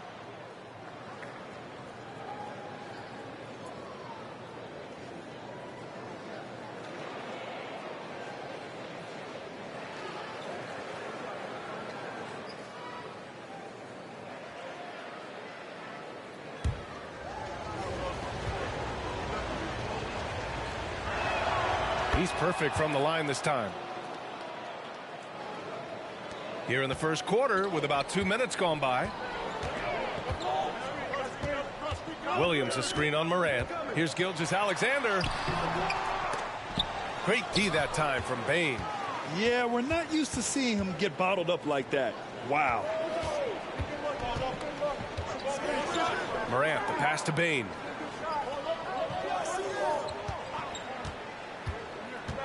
Brooks, right side. The three. Kicks it out to Jackson. Beyond the arc. Williams grabs the board. I mean, just a tough start. Missing their first 5 shots. Oh, Brooks with the steal. Now here's Morant. Looking at his stats, currently averaging 27 points a game.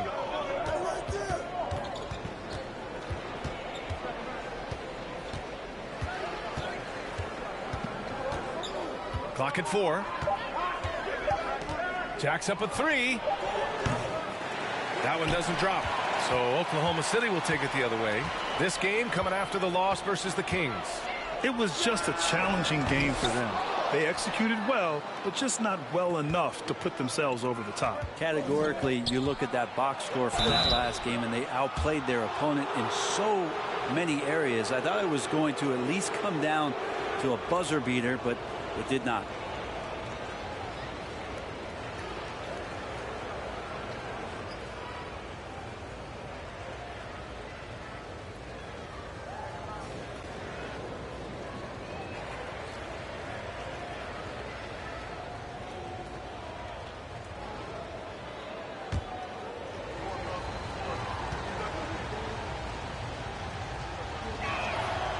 That one's off.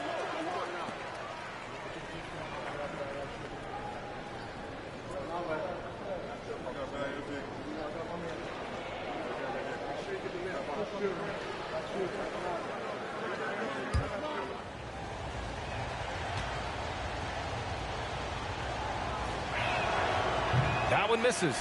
And for him, that is an ugly trip to the line. Rarely do you see him do that. Pass to Gilgeous-Alexander. Here's Giddey.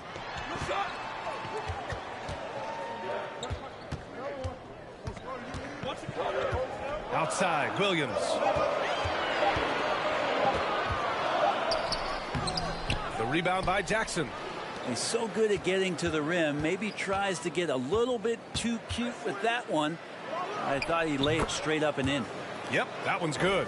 In the paint, Morant stays nimble, and that allows him to make any needed adjustment to his shot. Morant against Gilgeous-Alexander. Pass to Williams. A shot to stop the drought. After missing his first attempt, now 1 for 2. He's consistent from out there, especially when you give him that kind of room. Gilgeous-Alexander against Morant. Over Gilgeous-Alexander. And it's Morant missing. The Thunder have gone only 1 of 6 so far. Gilgeous-Alexander finds Williams. Williams a screen on Bain. Giddey passes to Williams. To the paint. Stolen by Jackson. Pass to Moran. Baseline jumper. Another shot.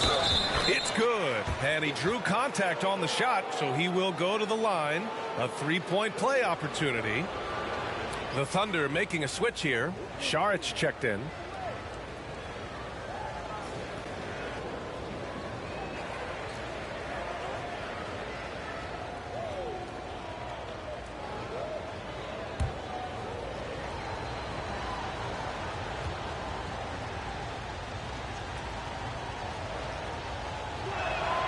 And that one falls for Jackson.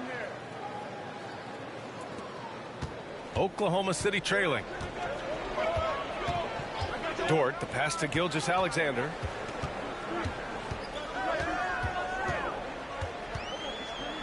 Shoots over Moran. The Grizzlies pull it in. Now Brooks, coming in off 12 points in his last outing.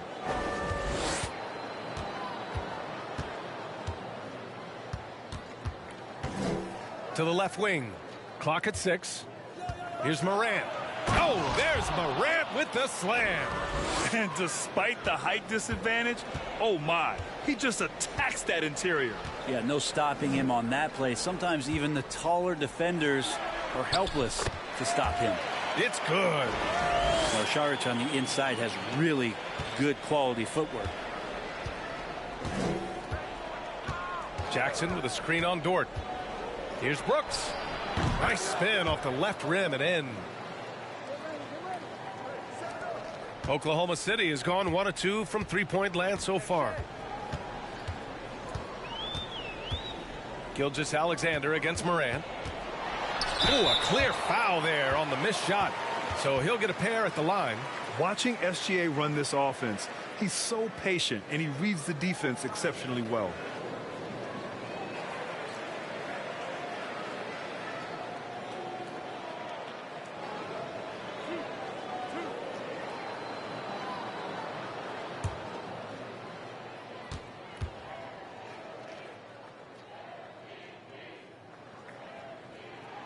That free throw good from Gilgeous-Alexander. Yeah, Gilgeous-Alexander really plays at his pace, Grant. You know, B.A., he's one of those guys the defense just can't speed up. And every move is purposeful. No wasted motion. He methodically breaks you down.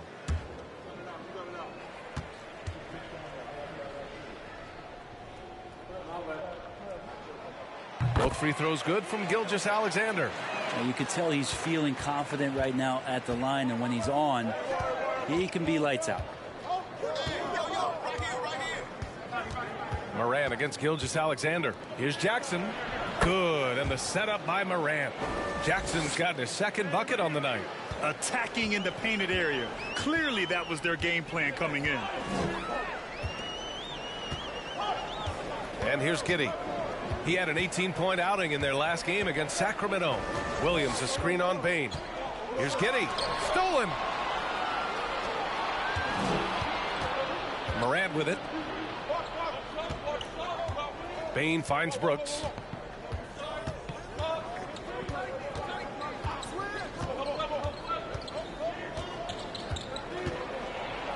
And it's rejected. Nice rejection from Giddey. Gilgeous-Alexander from outside hits the trifecta.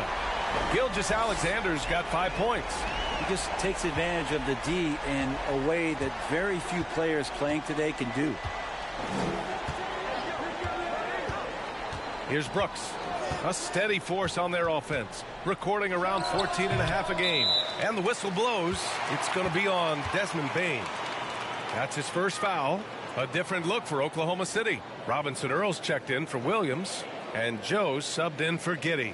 Aldama's checked in for Memphis. Jones comes in for Morant. Oklahoma City has gone 2 for 3 from outside the arc. Pass to Joe. Dort outside. Now here's Šarić. He's averaging about 6 points per game. 5 on the clock. Here's Gilgeous-Alexander. Oh, he misses the go-ahead basket. Well, if he's going to keep shooting, they've got to run some plays for him. Screens, pick and rolls, anything they can do to get him started. Brooks outside. It's hauled in by Šarić. He's not very hard to defend right now. This is when the defense might step back and let him try to find his range. And again, Oklahoma City, no good. Well, the Grizzlies shooting only 31% to get this game underway. Jones against Gilgeous-Alexander. Pass to Aldama.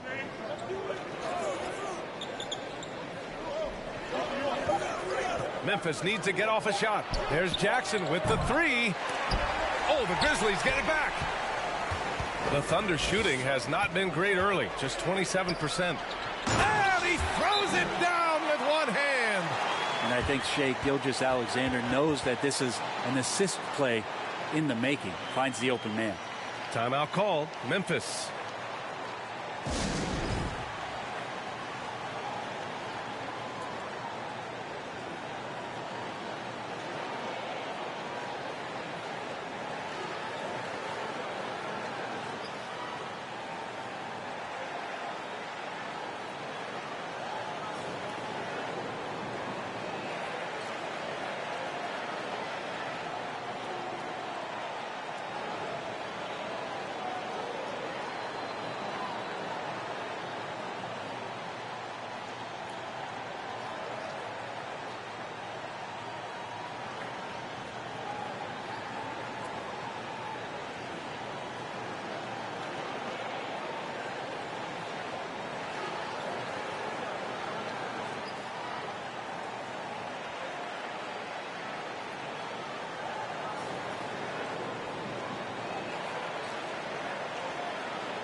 For the Thunder, Wiggins comes in for Dort, and it's man in for Shai Gilgeous-Alexander.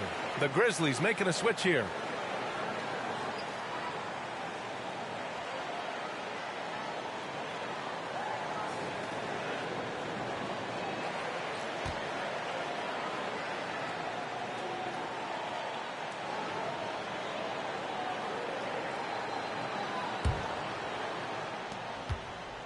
Memphis trailing here. Outside Jones. Here's Aldama. Drills it from deep. These teams have really gone back and forth. Yeah, 5 lead changes already. This one's going to be a battle for sure. Wiggins outside. And count that. 2 points and a chance for one more at the line. And that's exactly how you attack length. I love how he doesn't lack assertiveness. Yeah, hard to stop it there if you're the big man. That's just too good a shot and great concentration.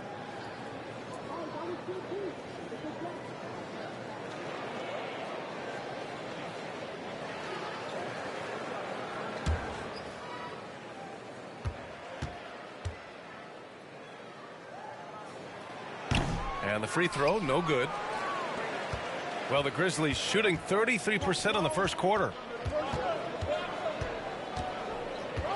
Kennard outside.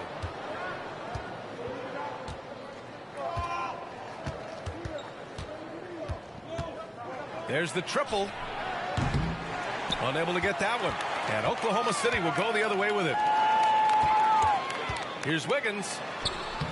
Soft touch off the glass. And it's a 3-point Thunder lead. Now that's the kind of passing right there that makes a difference, not just in that possession, but maybe on your play for the entire game. Now here's Kennard.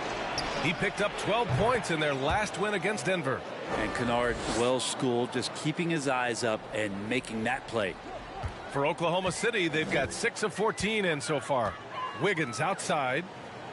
Pass to Šarić from downtown, and the three-pointer goes. Šarić has got 5 points.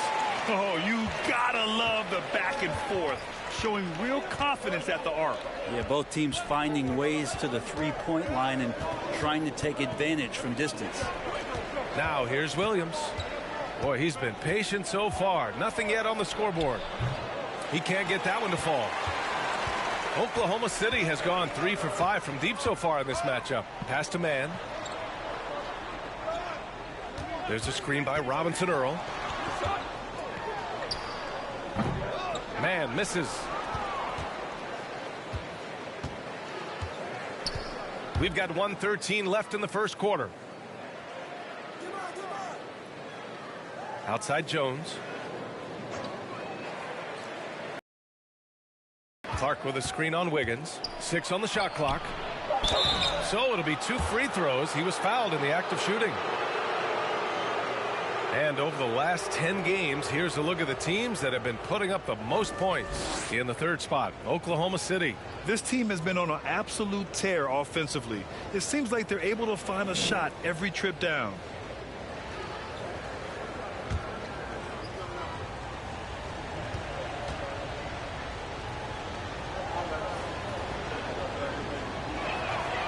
The free throw drops for Clark. Williams is checked in for Oklahoma City.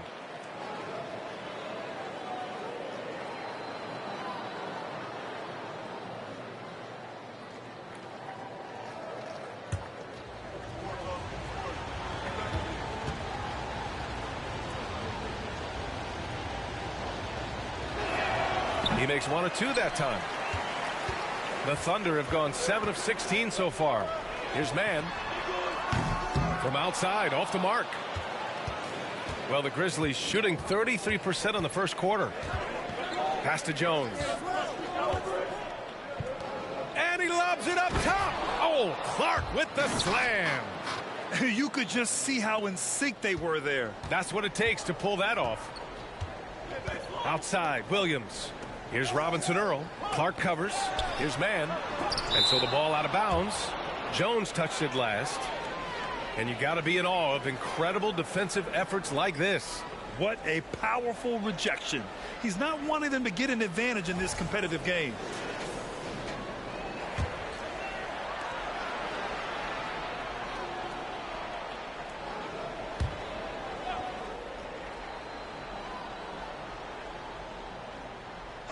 Stolen by Kennard. Now 5 seconds separating the shot clock and the game clock.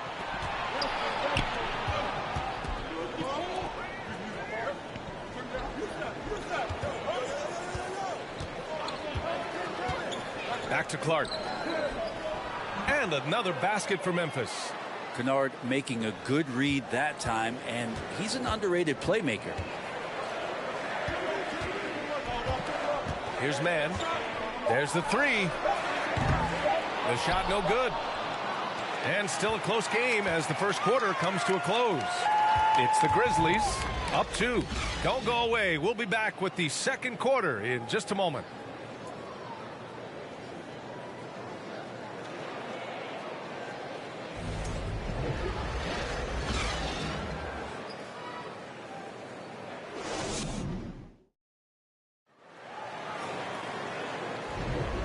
Good action already in this one, but a fairly even matchup after this first quarter of play. What stands out to you from the Grizzlies in this one? Well, you have to love their activity level at the defensive end, racking up those steals. You know, they really made a lot of good quality reads down there, took some chances, but feeling more calculated than risky. And Brent, you look at the Defensive Player of the Year award, generally the province of big men. Does that shortchange the great perimeter defenders? I think so. I mean, we're seeing more and more with teams playing small, BA, the value of being switchable on the perimeter and taking on the best offensive player that tends to come from the wing position. That you got to put some more value in how wing defenders are out there and shutting down primary offensive players on the other team. On the court for Memphis, Morant and Bane in the backcourt together. Then it's Jackson, then it's John Conchar, and it's Aldama in at the 4. And the first one at the line is good.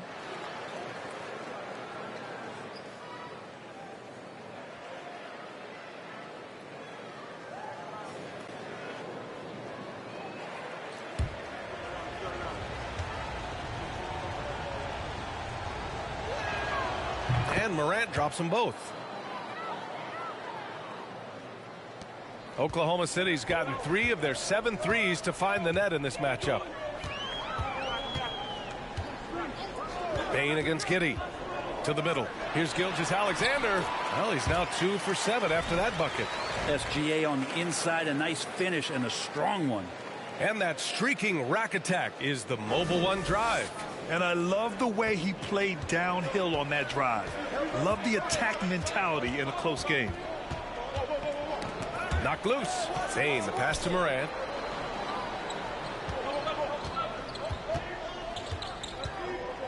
Over Gilgeous-Alexander. It's rebounded by Oklahoma City. And after this one, they're at home against Sacramento. Giddey passes to Williams. And here's Gilgeous-Alexander. Guarded by Bain. Basket counts. Gilgeous-Alexander's got 4 points now in the quarter. Gilgeous-Alexander becoming more and more comfortable where he can score on the floor. Bain, the pass to Jackson.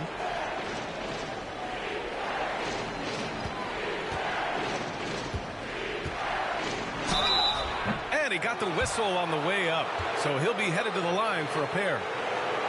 It's going to go on Shai Gilgeous-Alexander.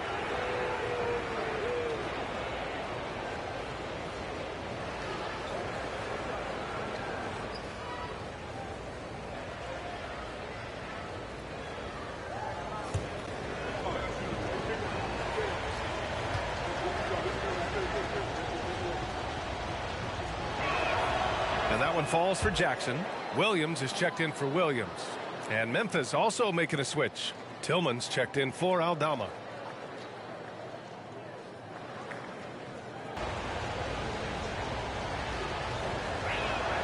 And so Jackson nails both of them. 0 wasted trips. They're doing their job at the line. Giddey against Bain. Now here's Giddey. Defense is right there. That one's off. He's 0 for 3 now. Memphis leading. And it's Morant off the drive. The Thunder pull it in. Giddey's got 4 rebounds in the game. Even if you're not shooting it, you like to see the effort level, and his tonight has been high. Here's Gilgeous-Alexander. That shot off. Now Memphis takes it the other way. And I think Shai Gilgeous-Alexander, just another one in that long line of Kentucky Wildcats coming into the NBA that has carved out a pretty nice career so far in the league. The Thunder have gone 2 of 4 here in the second quarter. Outside Giddey.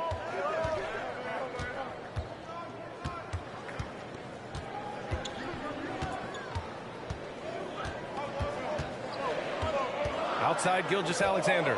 Shot clock at 3. Let's go with a 3.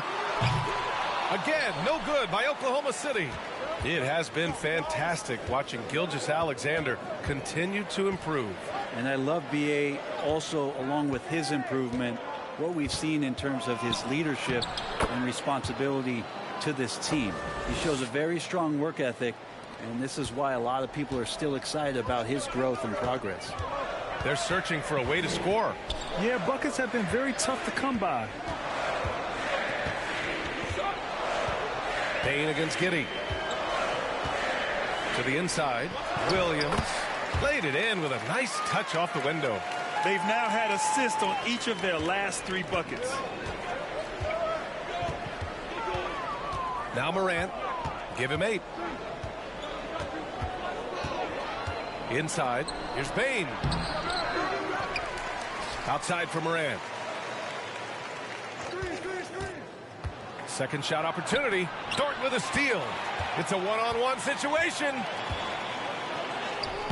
The shot is good, and this game is back to even. The turnover leading to the turnout. That's a fast break, and Dort finishes it off. Gilgeous-Alexander against Morant. The 3 from Bain. And again, it's the Grizzlies from deep. The defense really fell apart there. You can't afford to leave them all alone at the arc. And here's Gilgeous-Alexander. He's got 9. And it's Giddey missing. Pretty lax defense there. Those kind of jumpers. Here's Conchar. Dort defending. And the ball out of play. The Thunder will have it. Dylan Brooks checked in for Memphis.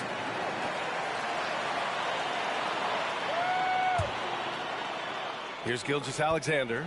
A dependable scorer. He's averaging 31 a game so far. I see him.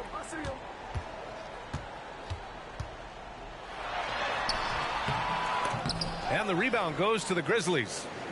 Jackson's got 5 rebounds tonight. You gotta love how they've been crashing the boards, fighting hard for every miss. Bain, no good. The Thunder have gotten 4 of their first 9 shots to go here in the second. Down low. Here's Giddey. That one's good. And so Gilgeous-Alexander with the assist. Gilgeous-Alexander's got 3 assists tonight. Moran against Gilgeous-Alexander. Pass to Bain. Over Giddey. And again, Memphis no good. Well, that's the only way to take him out of his comfort zone from that range. Get right up in the jersey, force him off the spot. Gilgeous-Alexander, a screen on Bain. Giddey passes to Gilgeous-Alexander. And slam dunk by Gilgeous-Alexander. Oh, no layups right there for SGA, up to the rim. Moran with it. Give him 8 points now. Pass to Brooks. Jackson with a screen on Dort. Here's Brooks.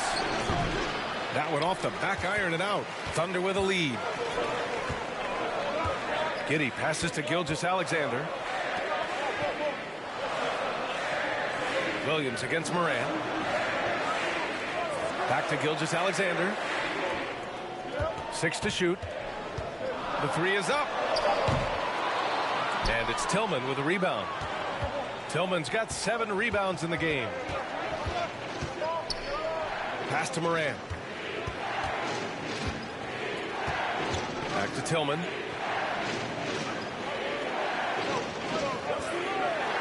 Jackson left side. Over Dort. And again, Memphis no good. The Thunder have gotten 6 of their 12 attempts to go since the end of the first. Giddey against Bain. Tries a 10-footer. And Giddey finishes it off. And now a 3-point Oklahoma City lead. That's 10 straight points they've given up in the painted area. Moran against Gilgeous-Alexander. Moran, no good. Oklahoma City's gone 0 for 2 from outside in the second quarter. Outside Giddey. Williams a screen on Bain. Giddey passes to Williams. Perfect night so far, 2 for 2. And Giddey just that. Memphis calls timeout. And as we head into this break, the players have an opportunity to replenish their energy with Gatorade as they prepare to go into the final stages of this ball game. Absolutely. Over the course of a game, not to mention over the course of a season, you have to stay hydrated.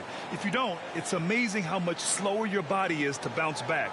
It can have a serious effect on performance, no question.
So Oklahoma City ends up going with a new group.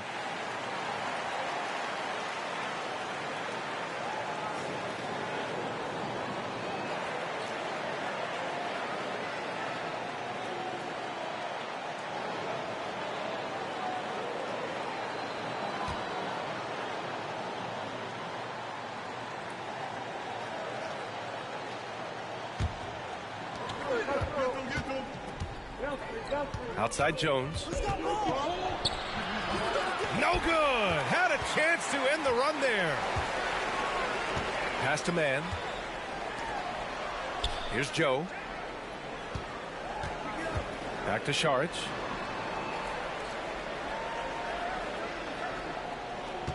Shot clock at 6. That three's off the mark. Memphis trailing here.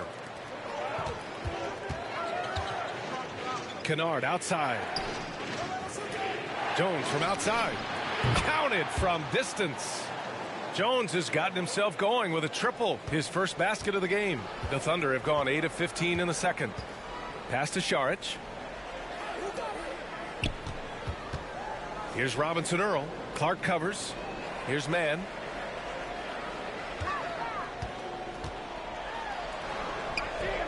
The shot off that time. Jones with some nice D. Memphis has gone 2 for 2 from the arc here in the second. And here's Clark. Jackson with it. Clark with a screen on Sharich. Jackson, the pass to Clark. The game now all tied up. Clark's got 7. Adding to his game over time. When Jackson spots his open teammates like this, the offense runs much smoother. It's Wiggins on the wing. Pass to Sharich. Here's Mann. Well, he hasn't scored yet, but I'm sure that'll change. Good D by Clark. Now here's Jones.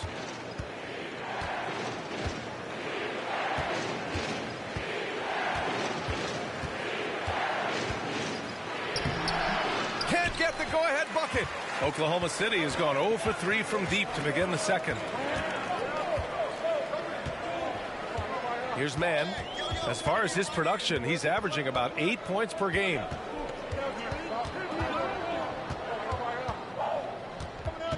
.7% in the second quarter. Pass to Jones.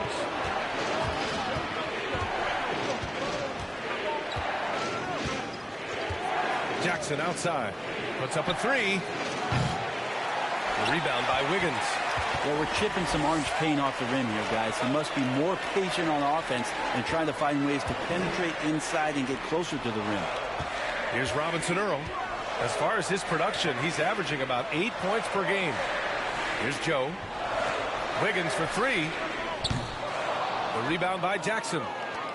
Jackson's got his 8th rebound here tonight. Here's Clark. Oh, he got his timing down. And it's flushed down. A nice jam. B.A., I'm not sure he should be flaunting around the rim like that with this game so close. Oh, it's risky, but it sure did look good. And how about our AT&T 5G slam cam?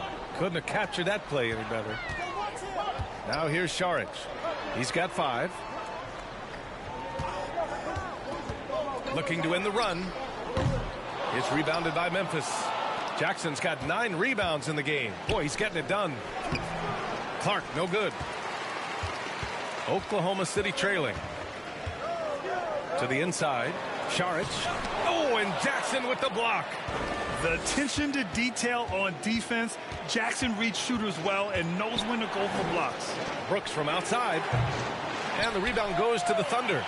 I mean, he's trying to shoot his way out of what's becoming a prolonged cold streak. Yeah, he's got to move on, forget about this sequence here, and try to find a way to get on the board. Now here's Sharich. That bucket makes him 3 for 5. Good play call and good execution. The offense running on all cylinders. Memphis has gone 2 of 4 from the perimeter in the second so far. Outside Jones. On the wing man. To the paint. Here's Sharich. And that misses. That would have put him up. It's a tie game in Oklahoma City. All right, now let's check in with Allie LaForce. Allie, what do you have? Thanks, guys. I'm joined with Coach Taylor Jenkins. What's the focus as you look forward to the second half? just ignite our pace. You know, everything starts with our defense. Can we pick up our activity? We got to get some stops. Got to keep them off the free throw line. We got to get out and run. They're showing a great crowd in the paint, but just trust the pass. Everyone's got to trust each other, get multiple actions, get some good looks, and hopefully they'll fall for us. High expectations for Coach. All right, good stuff, Allie. And we'll get back to the action at the start of the third quarter.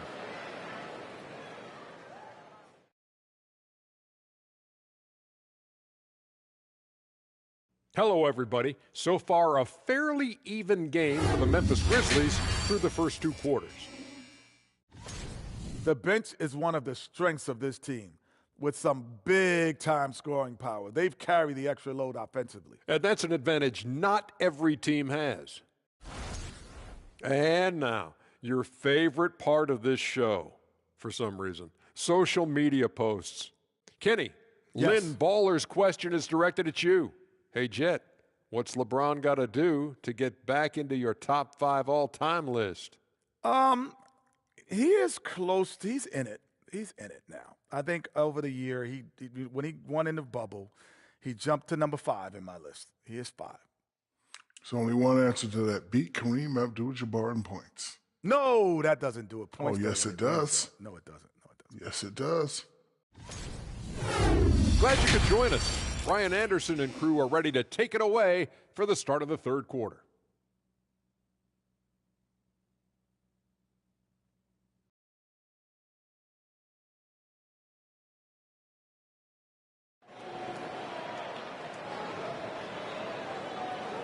We've got second half action for you, and if the next couple of quarters are similar to the first, this one could go down to the last possession.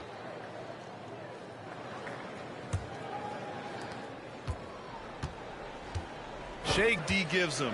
Morant keeping the game simple. Morant against.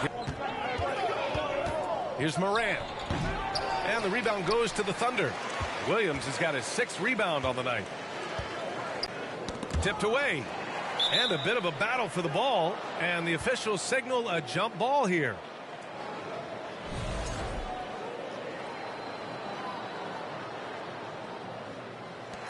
Payne with it. Guarded now by Williams. And here's the fast break. Payne, the pass to Jackson. Uses the glass on the layup.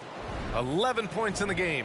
And what a drive that was. Replay courtesy of Mobile One. And, you know, a close game, you got to find that edge. High-energy plays like that one can make a big difference. Giddey against Payne. Gilgeous-Alexander on the wing. And he's going for the lob. Ooh, the deft touch on the lob. Nice touch on both ends of that alley-oop. Hey, when he let go of the pass, I had no idea what he was going for. And we're about a minute and a half in the second half. And that one is hammered home. Now that's how you capitalize on a screen. Yeah, good positioning, too. Gave him a clear path to the hoop. Really not enough help there. Lack of communication on the backside. And that's out of bounds. Oklahoma City will keep it. Now a moment to take a look at the year-to-year scoring output and how it's been trending for Shea Gilgeous-Alexander. And his scoring numbers have been moving in the right direction these past few years. He's continued to get better at adjusting to what opposing defenses are throwing at him, and he's finding ways to get buckets by any means necessary. Yeah, just hasn't been able to find his rhythm offensively, and that's having a ripple effect. Outside Morant. Pass to Tillman. Back to Morant. Good setup. Led him to the rack perfectly for the layup. And now a 6-point Grizzly lead. Gilgeous-Alexander passes to Williams. Not quite 2.5 minutes played here in the second half. Here's Giddey. And he was fouled while in the act of shooting, so he'll take 2 free throws. Yeah, the defense getting up close. I feel like Giddey was just setting the guy up.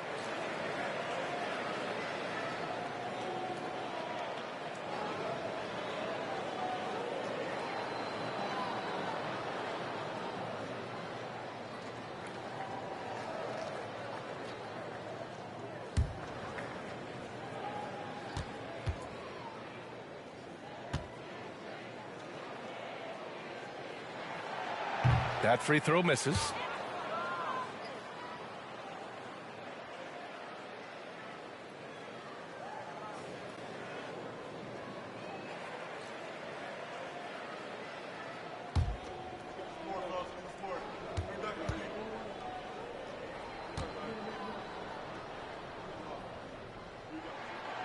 And no luck that time either.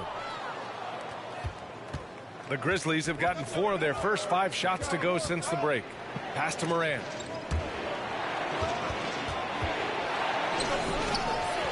And here's Bane. Fires the 3. Pure from three-point range. Bane's got 5 points now in the quarter.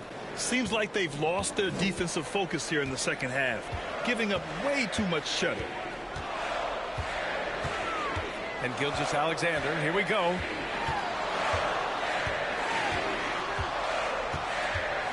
Over Morant. They get it again.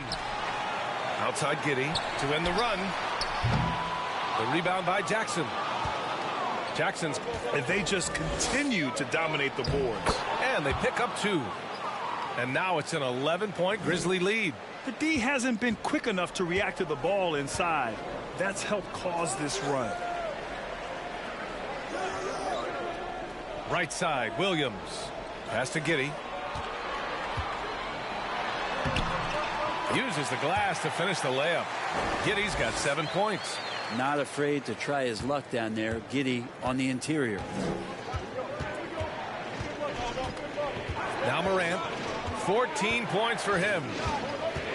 From 11 feet away, Williams grabs the board. Williams has got rebound number 8 now. Outside, Williams. Outside Giddey. Pass to Gilgeous-Alexander. Oh, and there's the whistle on the shot. So 2 free throws for him coming up. Ja Morant picks one up. He gets really smooth sometimes. Gilgeous-Alexander has some size, and he challenged the defense with it that time. All right, guys, some stats here. The scoring breakdown for Memphis. Yeah, what stood out to me was their passing.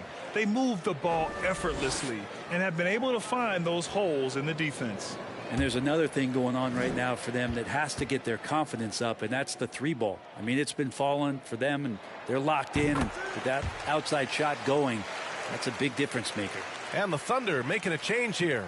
Williams is checked in. Aldama's checked in for Memphis. Williams comes in for Brooks.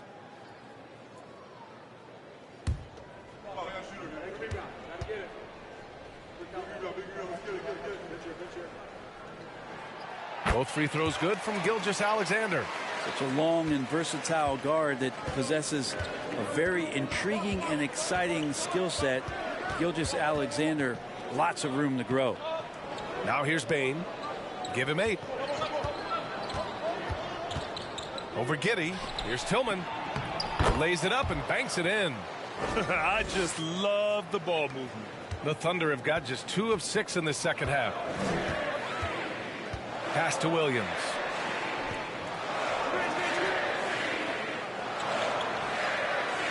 Giddey with it. Guarded by Bane. 20 feet out. Again, no good by Oklahoma City. Oh, love the intensity in which they're hitting the boards. Outside, Williams. Here's Tillman. Outside Morant. Here's Aldama. He's got 6 to the middle. Here's Williams. And Williams punches it home.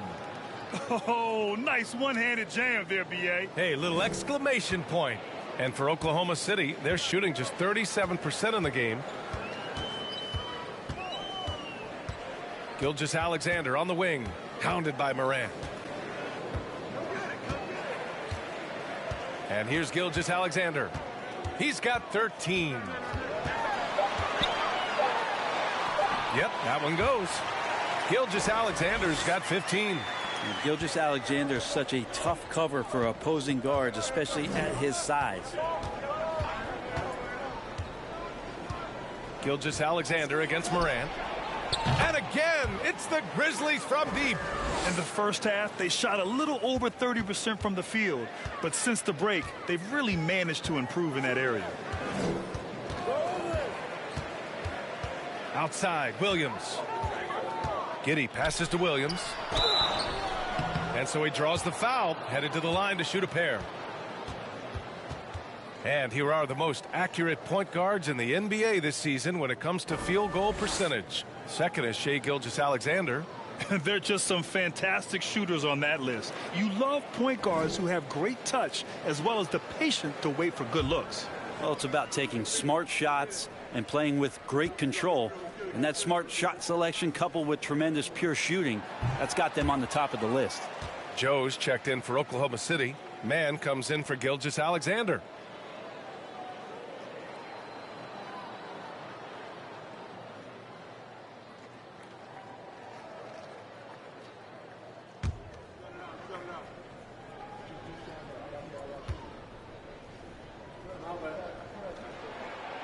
No good on the second free throw.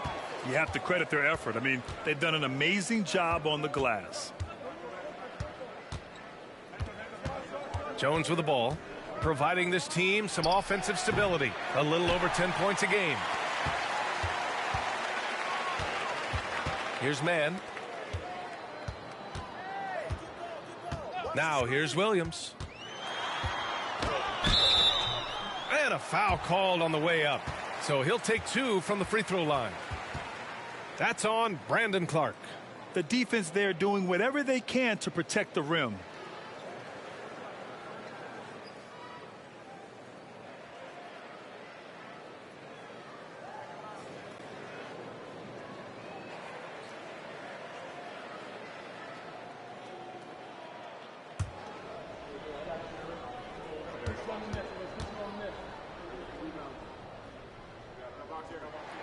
And he makes the first.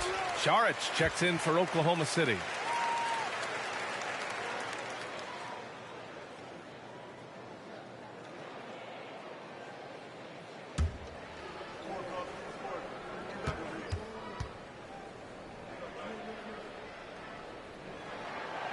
And Williams drops them both.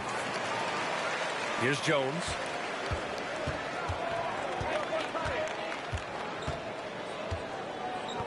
And there's a pick. 13 feet out. And he tries it off the glass, but it's no good. Now that's just enough defensive pressure on him to throw off that shot. I bet he gets a good look at it next time and hits it. Saric, well-timed pass, and he goes straight to the bucket for the layup. Can't talk enough about the subtleties in that setup right there. The assist, really the key to that entire sequence. Clark against Saric. Clark, the pass to Jones. Deflected. What instincts there as Saric is able to get in there and challenge his opponent.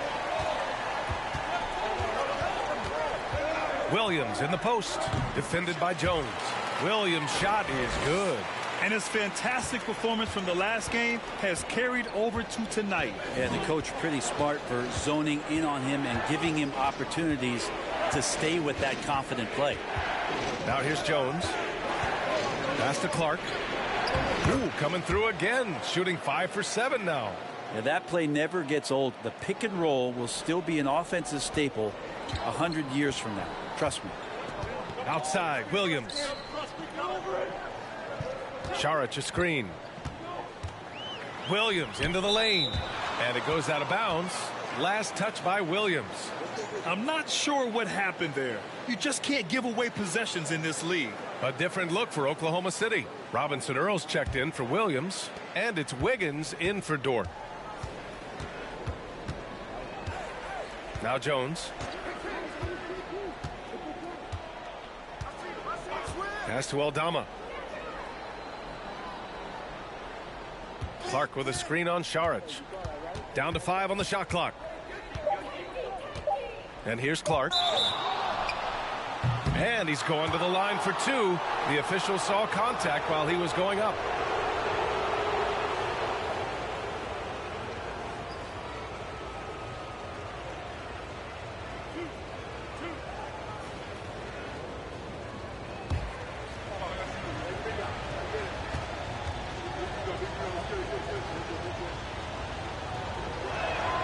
First free throw is good.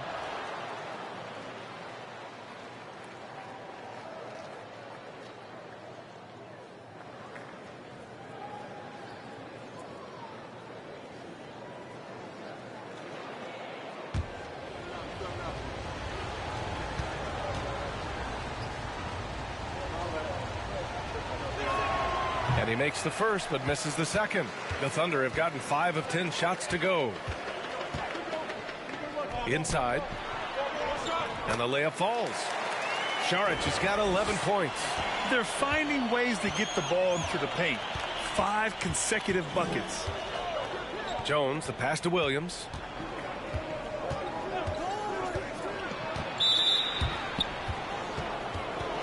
Williams is checked in for Robinson Earl.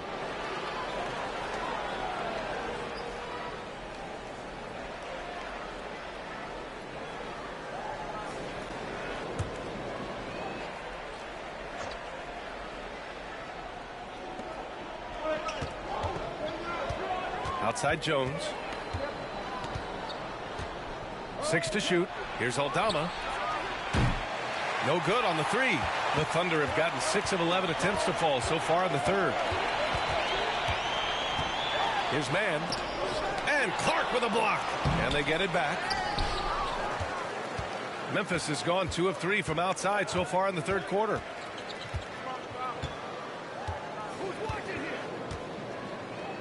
Back to Jones.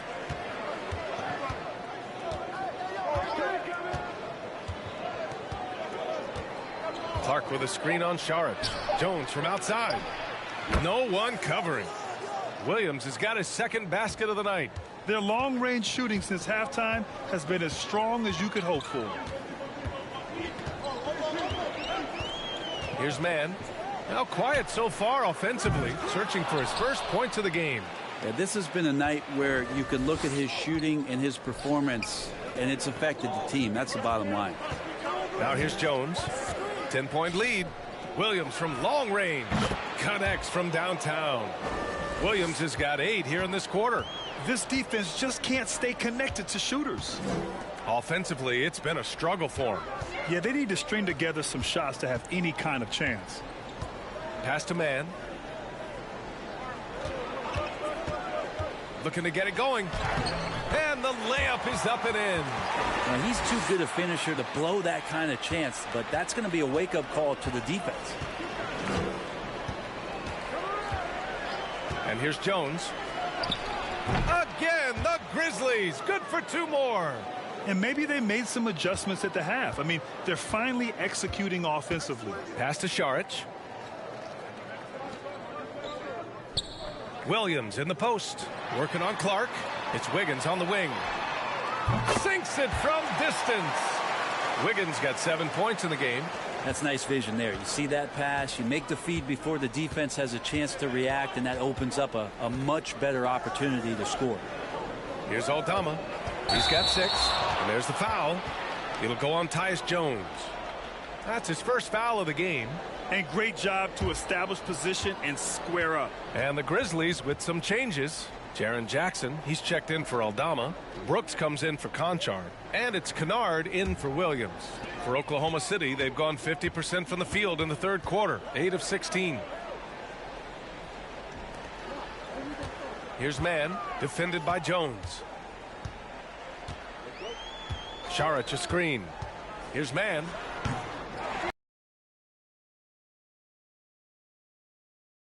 Memphis. 13 points was their biggest lead of the game. 8-second difference between the shot clock and game clock. Here's Brooks. And so he draws the foul, headed to the line to shoot a pair. Man, the defender really went after him.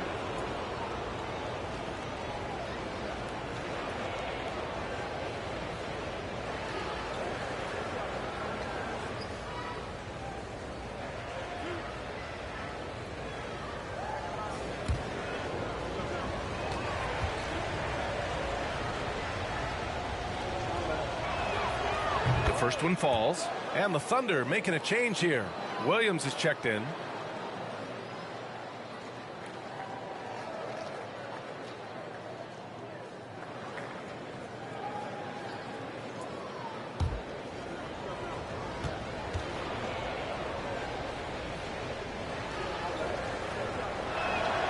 And Brooks drops them both.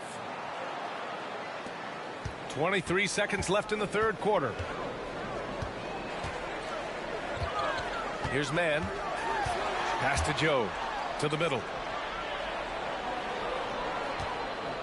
Brooks against Wiggins. Outside, Williams. On the wing man. No good off the back of the rim. Well, through 3 quarters of play, down double digits. It may be difficult to overcome. Grizzlies out in front. They lead by 12. And when we return, we'll get the 4th quarter rolling here on 2K Sports.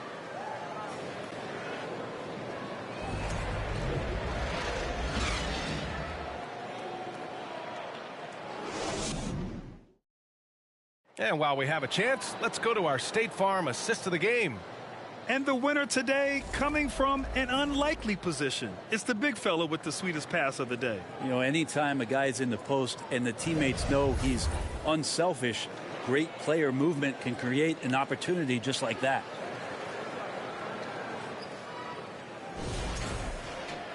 And we reach the 4th quarter in a game that may already be out of hand.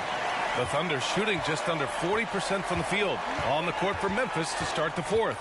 Brooks and Jackson, the defensive forward pair. Morant and Bain in the backcourt together. And it's Tillman in at the pivot spot, manning the middle. And they're +5 on the boards after that rebound. To the paint. Here's Brooks. And a great assist by Morant as that one goes. And the Grizzlies lead by 14. Well, those interior passes can be dangerous sometimes, but if the timing is good and you execute it there, you can get easy hoops. Now here's Gilgeous-Alexander. Pass to Giddey with the 7-footer. And he gets that one. Impressive decision there as Giddey just shot that one with no hesitation. And the Grizzlies shooting just 42% so far in the game. Morant with it. Over Gilgeous-Alexander. Morant with the bucket. Morant's got 11 in the second half. And after a sketchy first half, they're now looking much more comfortable on the offensive end. Outside Giddey. Williams a screen on Bain. Giddey against Bain. Giddey passes to Dort from deep 3-point range. And the whistle blows. It's going to be on Desmond Bain. That's his 3rd foul so far.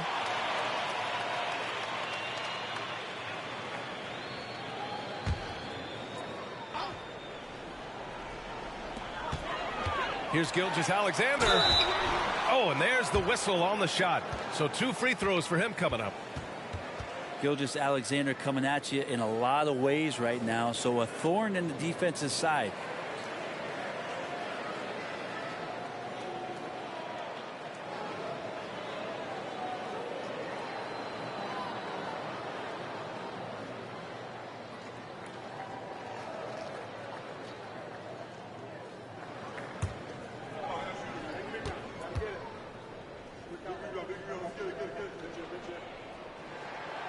And he drops the first.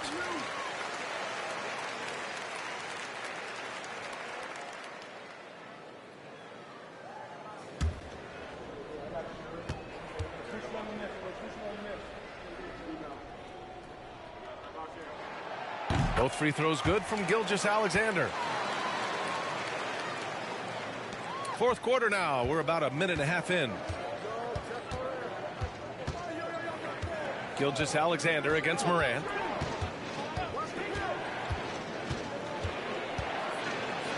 Here's the floater. 2 points. That one goes. Morant's got 21 points in the game. Able to get that teardrop anytime he wants. Morant has all the shots in his bag. Back to Giddey. Moving along. 2 minutes gone in the 4th. Can't connect from short range. And you have to think that they're leading this game because of how they've controlled the boards tonight. Pass to Morant. And the officials signal the backcourt violation. Not careful there. And he's done a good job of keeping control of the ball. Even with that turnover, you can tell his teammates trust him to hang on to the pill. Now here's Gilgeous-Alexander. Williams a screen on Morant. And he lobs it up to the rim. Oh, Brooks with the steal. Outside Bain. Here's Morant. And then Morant with the dunk. plays with so much confidence. When Morant gets in a zone, he stays aggressive. The Thunder have gone 1 of 4 since the fourth quarter began. Outside, Williams shoots over Jackson. The Thunder with another miss. For Memphis, they've got all 4 shots to go in this final quarter. Pass to Morant.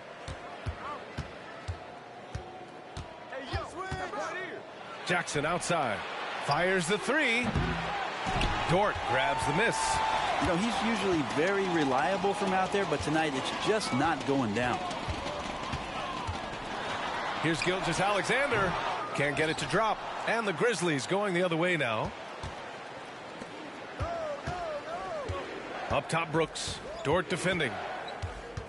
From 13, the Thunder pull it in. Giddey's got 7 rebounds in the game. He struggles shooting the rock, yet they're still winning. It's a good thing his teammates have played well. Here's Williams, and Williams punches it home. Now, Gilgeous-Alexander, with that height at his position, allows him to do so many things other guys really pretty much dream of.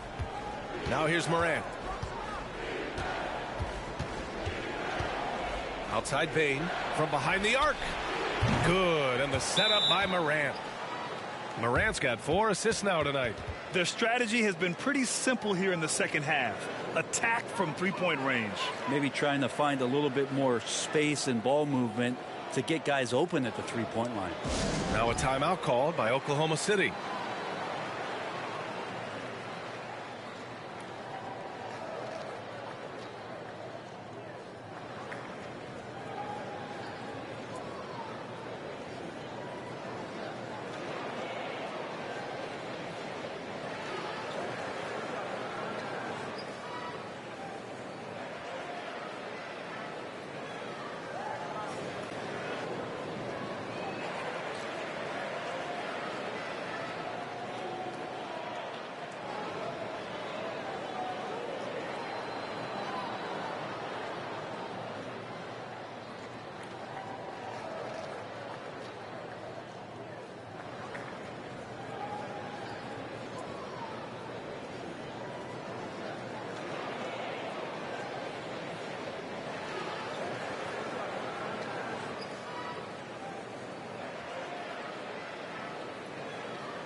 All right, time now to present our New Balance Player of the Game, Jaren Jackson. Defensively, they were not prepared for his inside game. They were not able to deny him the ball, and once he got it, he was so quick and able to get to work. Just a masterful performance in the paint tonight. Well, you know, he'd been struggling lately. This one was a big one for him. He roared back, made sure to snap that cold streak tonight.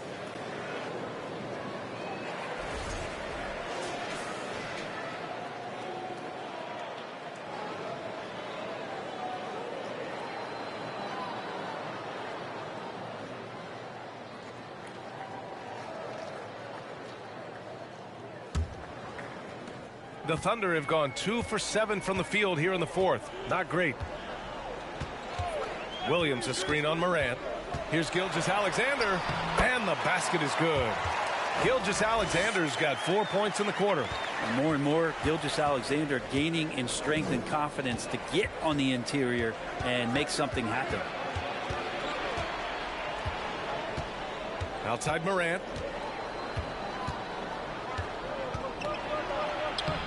And he drops it in from the low post.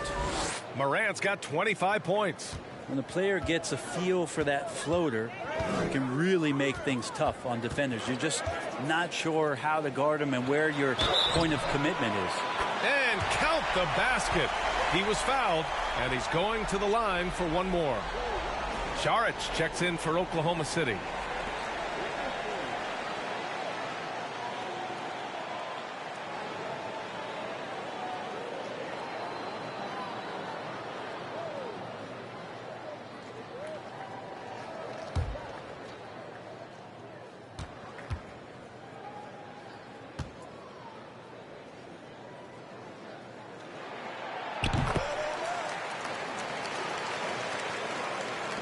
The Grizzlies have gotten 6 of 8 shots to fall during this fourth. Jackson with a screen on Gilgeous-Alexander. Good work there as it goes. He's got 27. Just how awesome is it to watch the best of the best start to dominate in a game. Pass to Saric.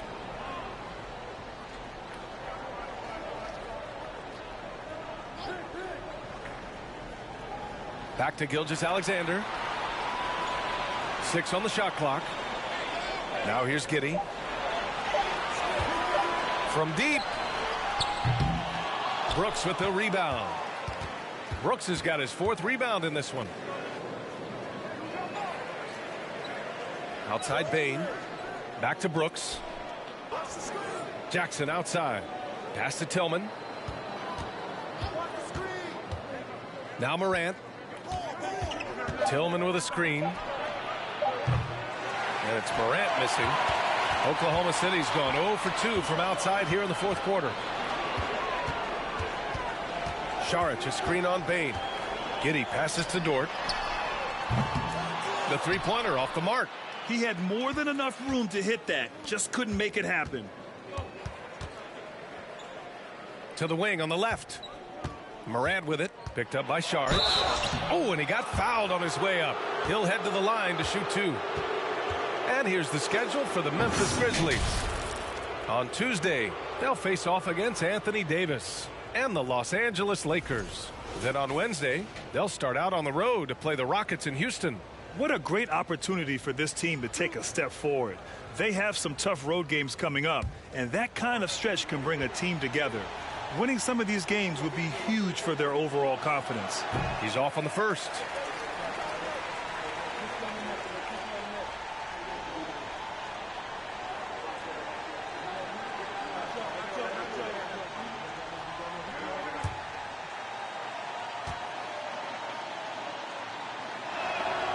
Good on the second one. And the Thunder shooting only 36% since the 4th quarter started. Outside, Williams. Gilgeous-Alexander against Morant. Saric, a screen on Morant. And Gilgeous-Alexander missing. Yeah, the three-pointer has not been his weapon in this one. He had 1 in the 1st quarter and still 0 here in the 2nd. Down low. Here's Tillman. And a foul called on the way up. So he'll take 2 from the free throw line.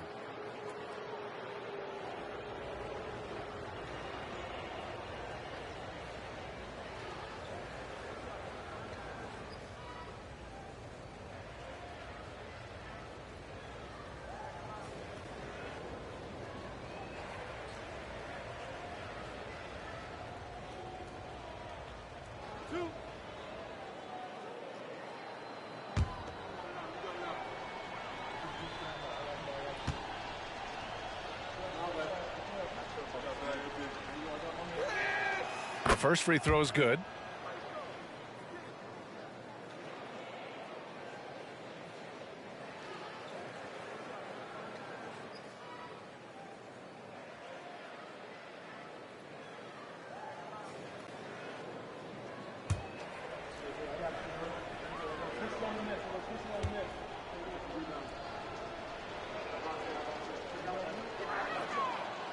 He's off on the second. MVP voting is usually somewhat contentious. What's your criteria for that award, Brent? I think it's really difficult, BA, and I don't think there's anything wrong with people talking about it when the voters are saying year to year their criteria changes, because guess what? Every season is different. So it's a very difficult award to try to pick out the very best player in the league. Winning has to have something to do with it. Bane, the pass to Morant, and Morant gets double teamed. Giddey against Bane. Jackson the screen to the inside. Just 5 to shoot. And the dunk by Jackson. Not getting old here. Seeing him make that lead pass with perfect timing. Things just don't seem to be clicking for them offensively. Yeah, they really need to find a way to get back on track. Now here's Giddey. Back to Williams. Pass to Giddey. Here's Dort looking to end the drought. Grizzlies with the rebound. Jackson's got his 20th rebound here tonight. Now Morant. To the middle. And the game is growing by leaps and bounds globally. How does the league continue to ride that wave? Well, I'll tell you, B.A., it's not hurting that you have an MVP that comes from Europe. I mean, Nikola Jokic bringing a lot of tension back to the league with his dominant play over here. But Commissioner Silver continues to explore all the corners in which he can continue to introduce the game, introduce the entertainment, and introduce the community aspect of what being a partner with the NBA is all about. Now here's Giddey. Outside, Williams. Saric finds Giddey. It's Dort on the wing. The Thunder with another miss. Memphis has gone 1 for 3 in the fourth quarter from range. Payne, the pass to Brooks. Here's Tillman. Outside Morant. Up top, Jackson. Saric covers. Pass to Bane. Launches a three. And they recover it. Jackson, the pass to Morant. Goes back up. And he got the whistle on the way up. So he'll be headed to the line for a pair. It's going to go on Shai Gilgeous-Alexander. Come on, this kid is electric. Morant draws a lot of fouls with the way he plays.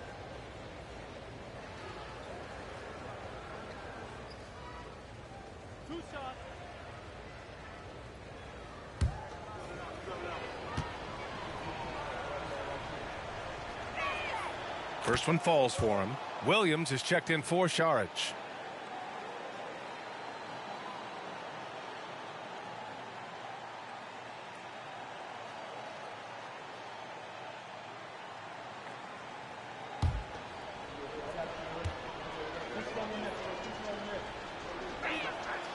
And Morant drops them both.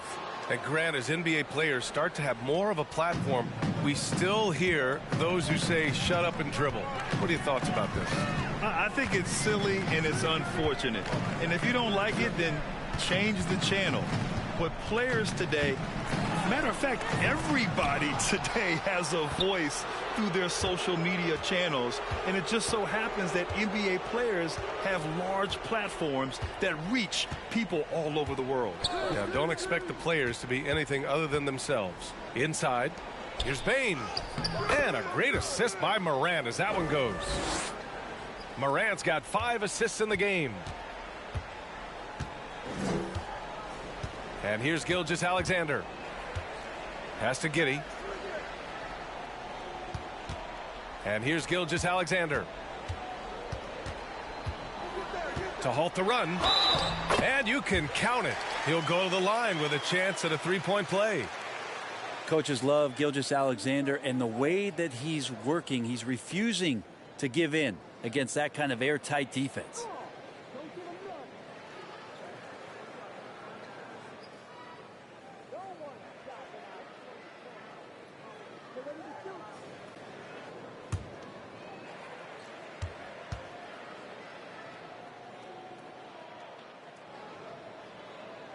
That free throw good from Gilgeous-Alexander. Memphis has gone only 1 of 4 from the perimeter here in this fourth quarter. Pass to Tillman. Jam like that. And that replay courtesy of the AT&T 5G Slam Cam. And Oklahoma City shooting 37% from the floor at this point. Guarded now by Williams. And for the Thunder, they're shooting just 28% during this fourth quarter. Outside Gilgeous-Alexander. 11 feet out. Nice jump shot. Gilgeous-Alexander's got 24 points. And let's face it, this one was never really in question. They came out with purpose and just overwhelmed the opposition. A great win for the Grizzlies. Man, they were in a groove from long range tonight. Yeah, they were able to find space, and they were ready to let it fly the moment they saw an opening. And looking at their record after this victory, this will be their 37th of the year. And of all the highlights and performances we've seen here tonight, the one thing that stands out is what an unbelievable night it's been for Ja Morant. A quality offensive outing. When you get it going like he did, I'll tell you, it's one of the best feelings in basketball. Here's Tillman. Pass to Morant. That shot missing. Ooh, some solid defense from Gilgeous-Alexander. Outside, Williams. 26 seconds left in the final quarter. Here's Giddey. And that one's good. And Giddey hard to corral at his size. There's 21 seconds left in the fourth. Outside Morant.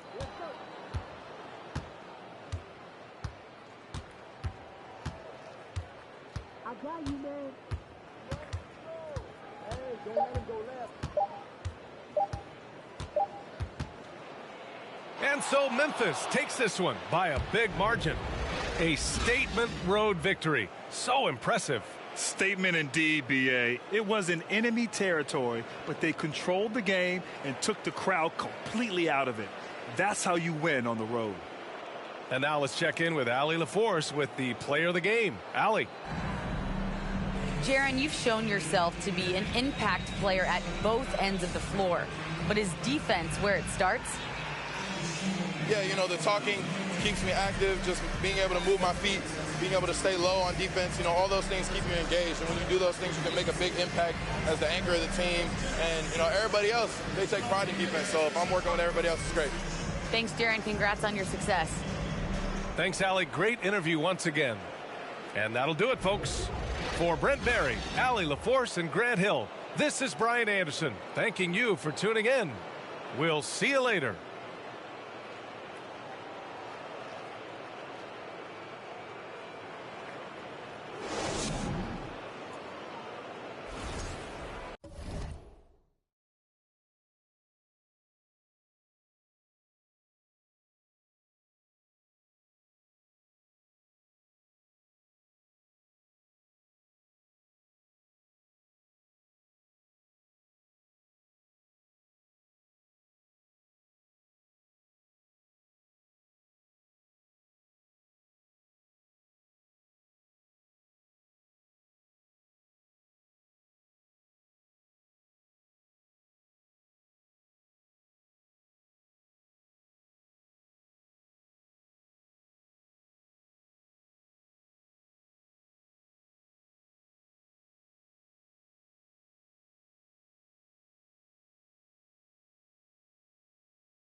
Broadcasting live, 2K Sports presents the NBA. It's Monday night.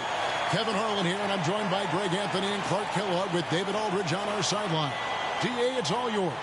Thank you, Kevin. Tyrese Maxey is able to play either guard spot. He says it's just basketball IQ and feel of the game. I pride myself on being a basketball player and being able to do both. I know when James is not in the game, I'll have the ball in my hands and have to create for myself and for others. Kevin? Nice to have that versatility, isn't it, David? Thank you. Look at the 76ers starting group. On the block, it's Tucker next to Embiid. Maxey out there with Harden, and it's Harris in at the 3. And for the Thunder, Williams is out there with Williams. Then it's Josh Giddey. Then it's Lou Dort. And it's Gilgeous-Alexander in at the point. Well, the All-Star break, Clark, is behind us. And for contending teams, I know they're trying to tighten the screws. Yeah, they want to stay healthy first and foremost. That's critical. And then addressing the little things, the attention to detail, trying to perfect rotations. Other than that, not a lot of major changes needed at this point. Now, here is Harden. Up top, Embiid. With nobody on him, he buries the jumper. Embiid being nicely set up by his teammates, and he's ready when they get him the ball. Outside, Dort.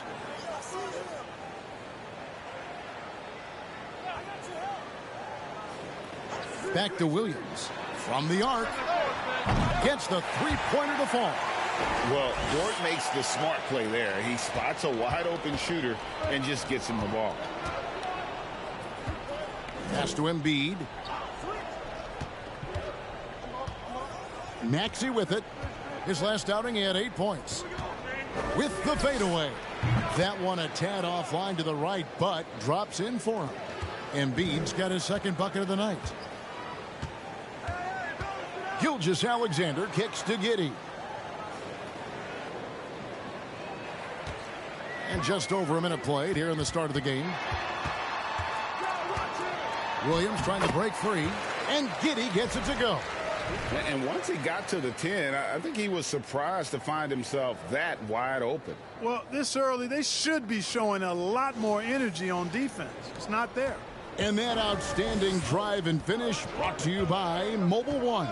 And you gotta love the aggression that he had, taking it to the rim there. Sets the tone in a close game like this one. Harris's shot is off. And here's Williams now. He'll bring it up for the Thunder. Williams sets a screen for Gilgeous-Alexander. The pass to Giddey.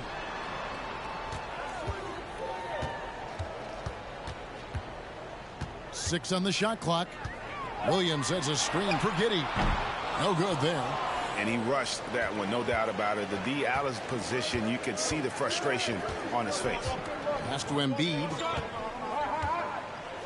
The dish to Harris.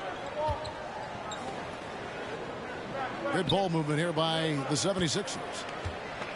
And they double up Embiid. The three from Harden. Goes back up with 1 on the clock. And Embiid lays it in. Embiid's got 6. Embiid right there to get the rebound and put it right back up. Excellent anticipation. When Joel Embiid entered the NBA, many questioned if he would be able to overcome the devastating injuries.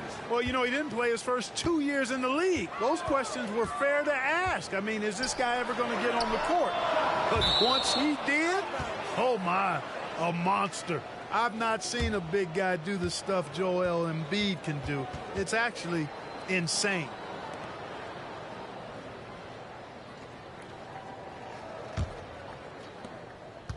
And so Harden will bring it up for the 76ers.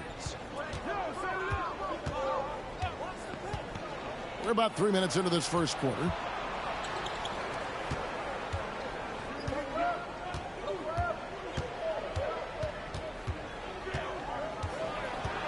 To the right side. Tucker finds Embiid over Williams. It's rebounded by Giddey. Not sure what the D was doing there. Clearly a breakdown. You can ill afford to give a guy like him that good a look. Gilgeous-Alexander passes to Giddey. Back to Gilgeous-Alexander. Right block shot. And the rejection by Embiid. Incredibly light-footed at 7 feet tall. Embiid can cover a lot of ground defensively. On the wing, Harden.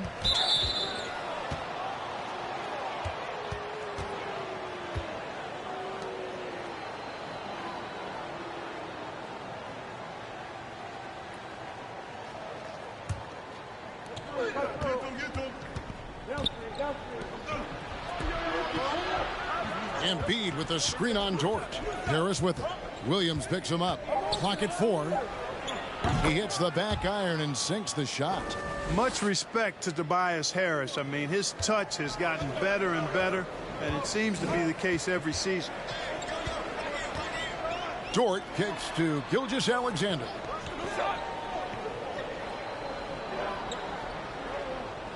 Back to Dort. On the wing, Giddey. Oklahoma City needs to get off a shot. Williams can't hit. The 76ers leading by 3. Here's Harris. Left side, Maxey. Bangs home the trifecta.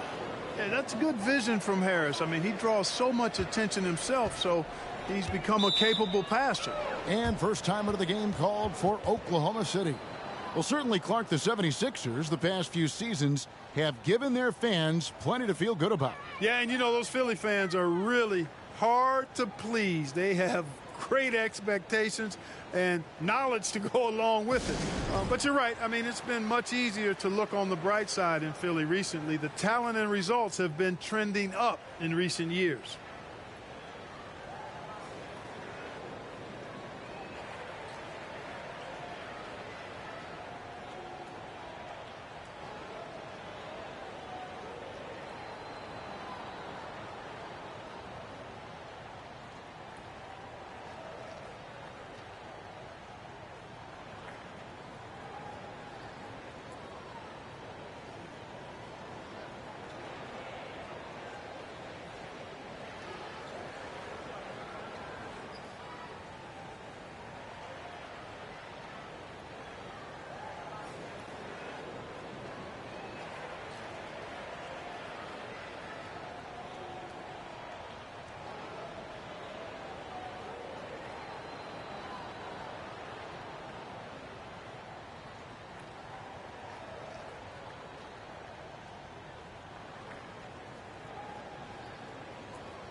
Williams finds Giddey.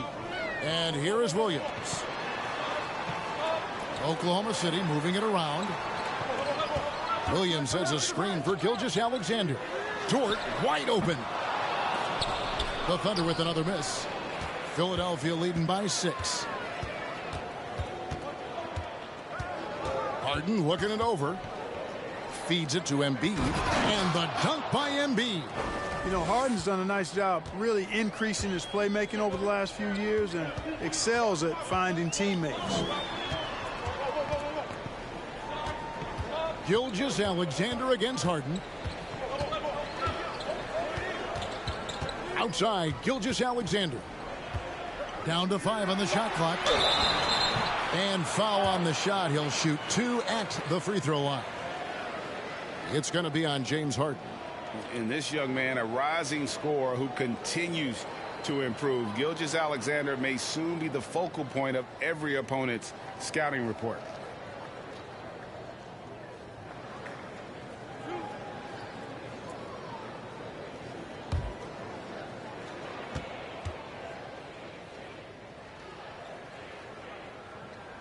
That free throw, no good.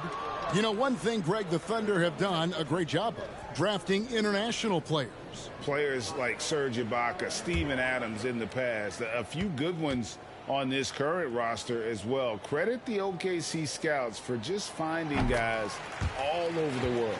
And Greg Anthony for Shai Gilgeous-Alexander, part of a growing trend in this NBA, giving his team length in the backcourt. Yeah, 6'6" with a 6'11" wingspan. He can see over the top of the defense. He helps you on the glass, and he can switch onto front court players defensively. That's what teams are looking for nowadays. And their offense already in a flow. Some stellar shooting to jump out to this league. Quality looks they're getting, and they're capitalizing on them, guys. They have to be happy with this start offensively. Now here is Harris after the miss from Shai Gilgeous-Alexander. Harden the pass to Tucker. Back to Harden. It's stolen by Dort.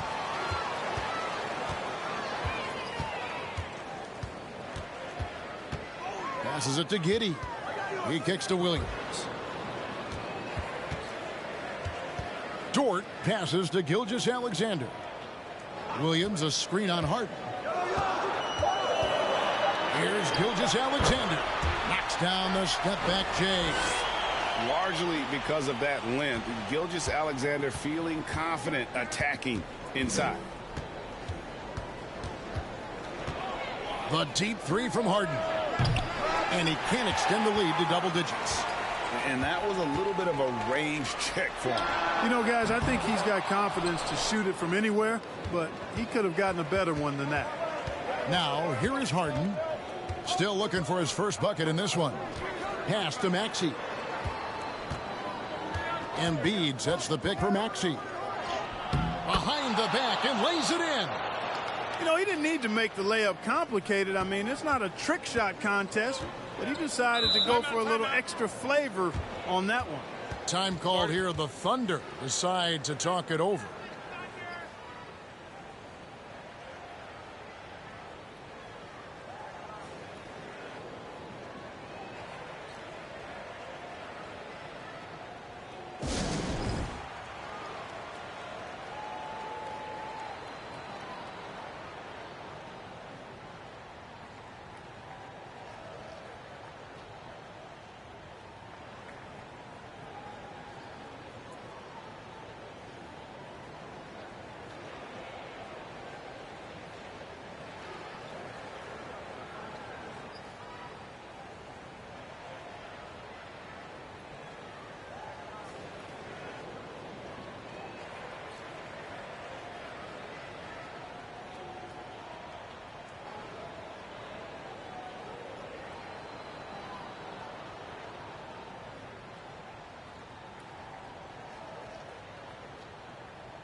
Both teams will make substitutions.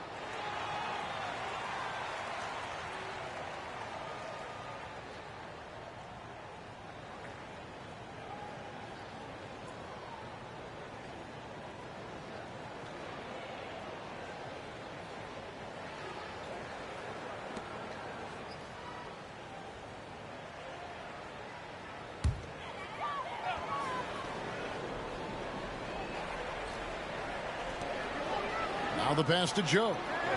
Some nice passing by Oklahoma City here. Here's Mann. Looking at his point production, he averages almost 8 points a game. Comes out of the gate empty. He's 0 for 1. The 76ers leading by 9. Now Melton.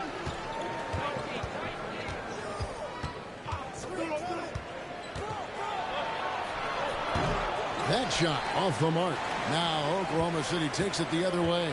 Outplayed in the previous game on their schedule, losing to Sacramento. Yeah, for that loss, you can credit their defense or lack thereof. Too many breakdowns on that end of the floor. Yeah, and that's really inexcusable. I mean, there's just no way that you can justify that. When you don't put the work in on defense, you're going to end up on the losing end. And Oklahoma City making a change here. Wiggins is checked in. Now here's Milton. Taking a look at the scoring numbers. Right now he averages about 9 points a game. Here's Mann, defended by Milton.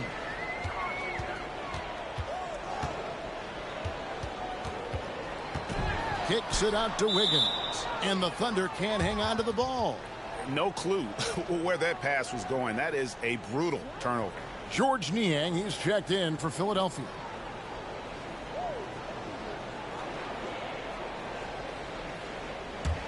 The 76ers leading by 9. Now here's Milton.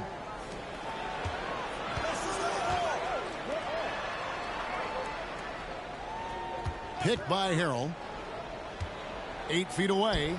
Milton finds Harrell. That's in, and he found his range with that one. Now 1 for 2. And boy, have they come out strong, really pounding the offensive board for second chance points. Ultra impressive, guys. Caught them off guard, and they've taken the momentum in this game now. Philadelphia's gone 1 of 3 from beyond the arc so far in the game. Here's Milton, and it's off the back rim. No good. They've been sensational on the backboard to start this game. Yeah, sensational is a really good word for it. They're tearing it up on the glass. Here's Mann. He's still scoreless so far in this one. That one drops for him. Yeah, another nice bucket down low. They've really been able to work the ball into the post effectively here so far. Now here's Milton. They have a 9-point lead. Pass to Niang. Now here's Harrell. A jump hook. It's good for his second make. He's made 2 or 3 so far. They're finding lanes to the hoop now with consistency. 5 buckets in a row from the paint. And on the flip side, the defenders have to show more fight on the interior. They've got to offer more resistance here. Here's Mann. Screen by Saric. Mann can't hit. Well, the defense got lucky there with him missing it. But they don't want to chance that again. Pass to Milton. Pass to Niang from deep. Not going to go that time. And they had some botched coverage that turned into no coverage. There's the pass to Saric. And low. And that's good off the glass that time. Saric knows he has the touch needed to capitalize inside. And here's Milton. Pass to McDaniels.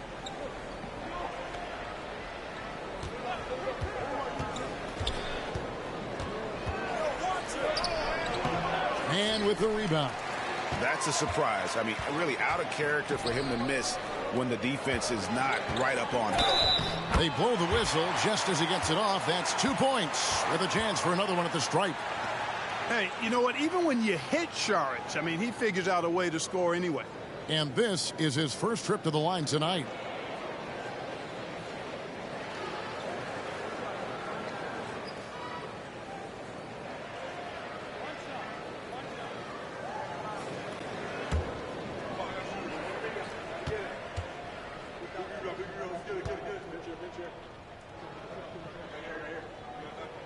That one misses from Saric. And the toughness Saric provides is an important component. A physical, strong forward who does whatever is asked of him. McDaniels passes to Melton. The 76ers again can't hit it. And that one gives them a +5 rebound advantage, Kevin. Pretty clear. They're dominating that area. They've come out with a lot more energy and effort so far. Here's Mann. He takes it in. The rebound by Niang. Not really his best quarter as far as scoring. Let's see if he can eventually get back on track. Hey, right there. Melton with the ball. 1 second left. And no good on the last second attempt this time. A big-time effort for Joel Embiid, providing a lot of energy for the 76ers. He made his mark in a big way on the boards in that quarter. Don't go anywhere. We'll be right back.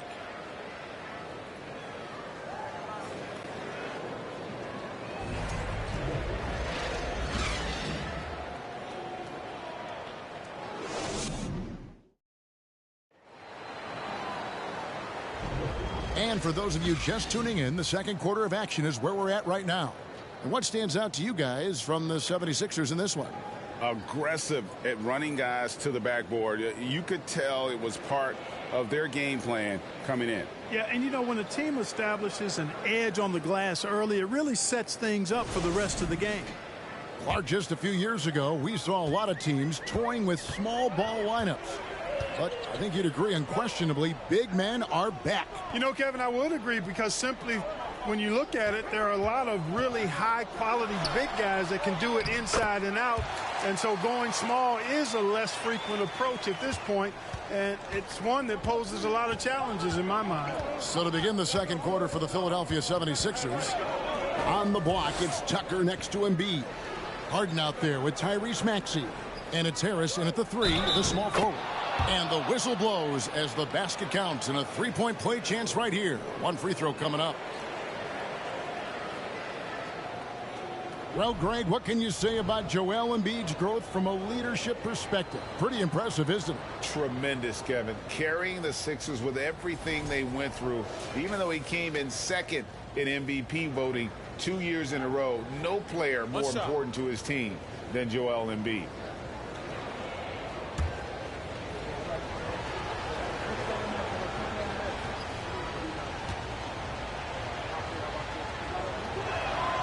Hey, there's no denying the direction in Philly.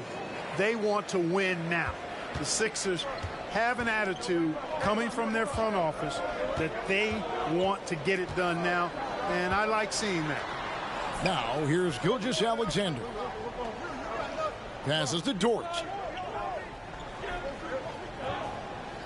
Just 5 to shoot. To the middle. He feeds it to Williams. Back to Dort. Pass to Gilgeous-Alexander. Williams, a screen on Hart. Gilgeous-Alexander can't get it to go. And for the 76ers organization, the expectation is, of course, Clark, a championship. And that's where the expectation should be when you have a potential MVP in Joel Embiid. I mean, he's been an MVP candidate multiple seasons in a row. I think the Sixers should be thinking title. The 76ers shooting their second and third free throws tonight. 2 shots.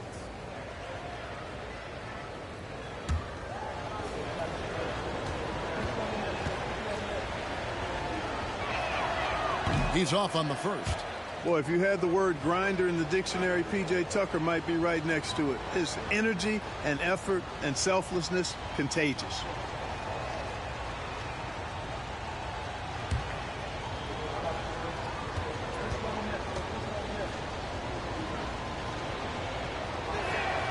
He hits the second from the line. Thunder trailing by 9. Gilgeous-Alexander deciding where to go with it. Giddey against Maxey. Giddey kicks to Williams. The pass to Giddey. Tries it from the top of the key. Good. He hits the jump shot. Really well done there. Just confident and composed, never in a hurry.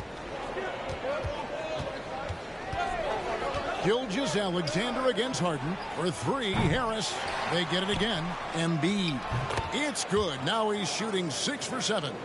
Well, he's cooking with grease. He's got things flaming up, looking for an opportunity every time down the floor when he's that hot. Outside Williams.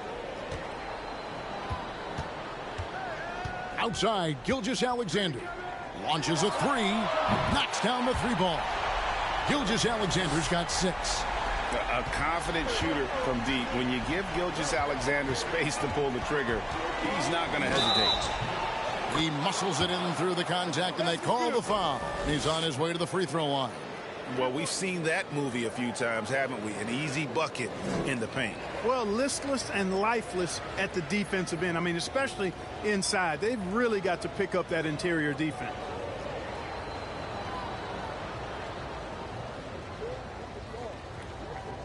What's up?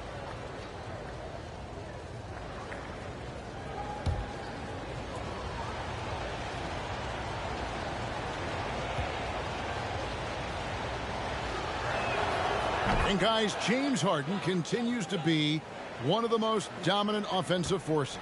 Kevin, I don't think there's any question about it. No matter what city is on the front of his jersey, as long as Harden is on the back of it, you can expect the ball to go through the twine and for him to drop dimes too. He's clearly one of the best scorers of this generation by far. With a short break in the action gives us a chance now to send it over to David Aldridge. Thanks, guys. Well, the Thunder are trying to build something that will last. The front office says you stick to your principles, your values, and you think long term. We're focused on building a sustainably great team and continue to be forward-facing in that respect. Kevin, back to you. It's a good philosophy, and they're not looking for any shortcuts, which is admirable. David, thanks. Athletic play from Dort on the drive, coming in hot and finishing it off with the slam. Embiid against Williams.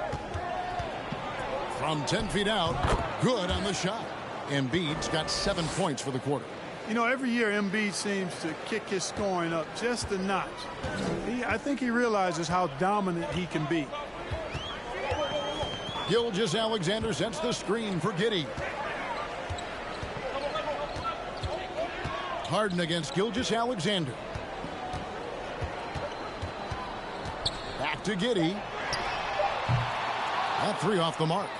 Another rebound hauled in. They're hitting the glass with a lot of passion. Guys, that's been the key to their lead. I mean, simply put, the effort they've displayed on the glass has been the difference. Under trailing by 9. Pass to Gilgeous-Alexander. Passes it to Dort. Back to Gilgeous-Alexander. And he gets the whistle. 2 free throws coming up. No, I tell you what, he earned his money on that foul. Yeah, if you're going to foul, then make sure that you don't give a chance for the and one. He shot 2 free throws in the game, made 1 and missed 1. Gotta admire what he's been able to do at the free throw line this season. How about over 90%? And, you know, with those numbers, he makes a defender hesitant to get too tight on him. I mean, he doesn't want to get whistled for the foul and put this guy on the line.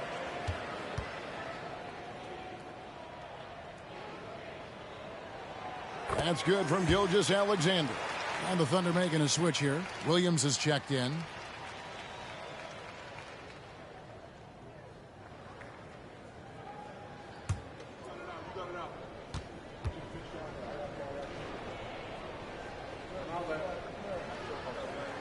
And that one goes in. 2 from the line that time. And it's Harden with the ball for the Philadelphia 76ers. They've led by as many as 11 points. For 3, Harris. It's good. The assist that time from Harden. Harris has got his 3rd basket of the night right there. Boy, this is something that Harris has really enhanced in his game over time. Hard work, paying dividends. Giddey the pass to Williams.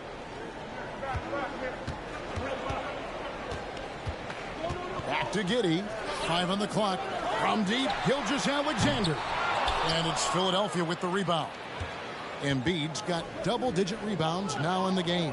Here's Harden. That one drops, and he's now 2 for 5. He will not settle for a long jumper if he can get points inside. Harden will take any opening he can get. He exploits what the defense provides. Now here's Williams. Pass to Gilgeous-Alexander. Yeah, easy call. Yeah, you can hear the smack all the way over here where we are. The Thunder shooting their 6th and 7th free throw attempts tonight. And they've done some really nice work at the foul line, knocking down 80%. Yeah, in general, they've been very solid. I mean, free throw shooting isn't something they've had to worry about too much this season, guys.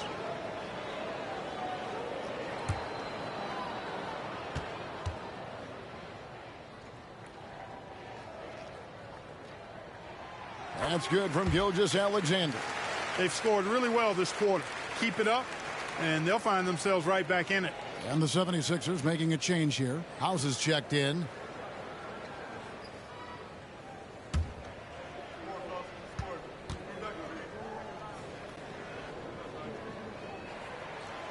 Gilgeous-Alexander hits them both.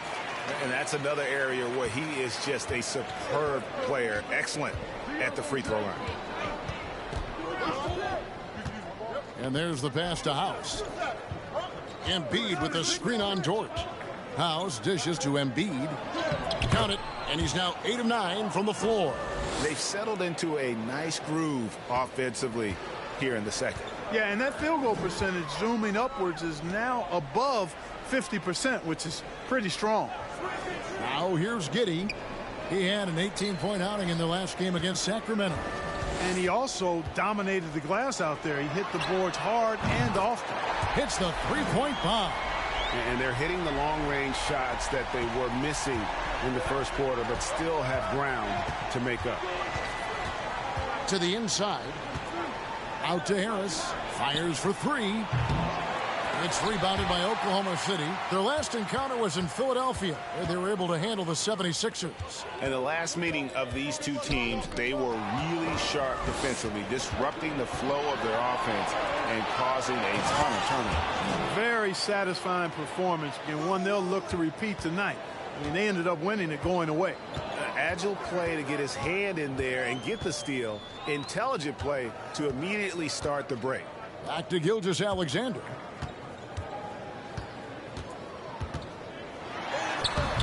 Rebound by Joel Embiid.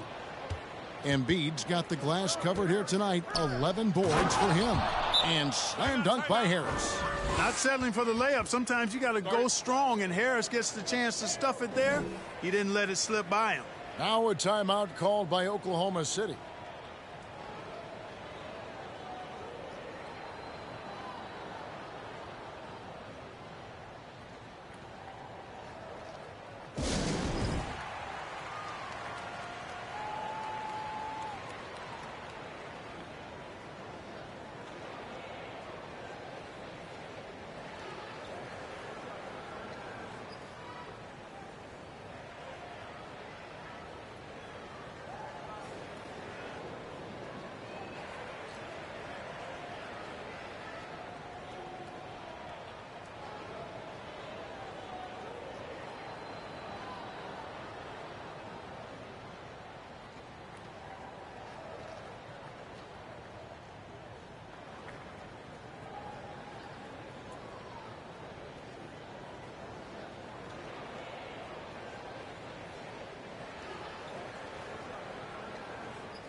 And the 76ers will go for a different look here.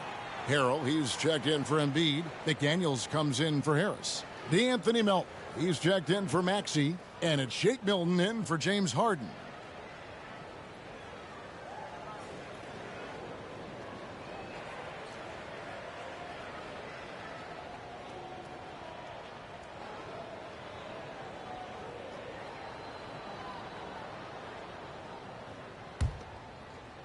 So it's the Thunder now, trailing by 13. They host the Kings after this game. Pass to Joe. Here's Mann, defended by Milton. 2 free throws coming up, and they call the shooting foul. Really the right play defensively. If you can't block, force them to the line. Yeah, exactly. Prevent the layup. Give them a little bump, and then maybe they'll think twice about coming into the lane next time. And if they don't think about it, at least they might be distracted by your presence.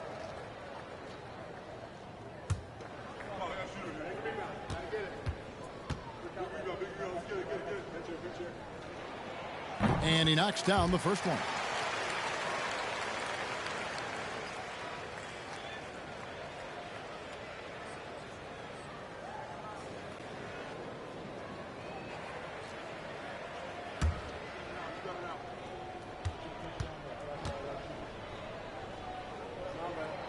That one falls, so he hits both of them.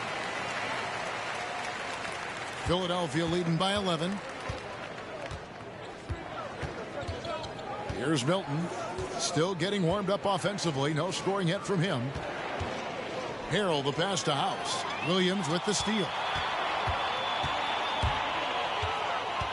Here's Mann, defended by Milton.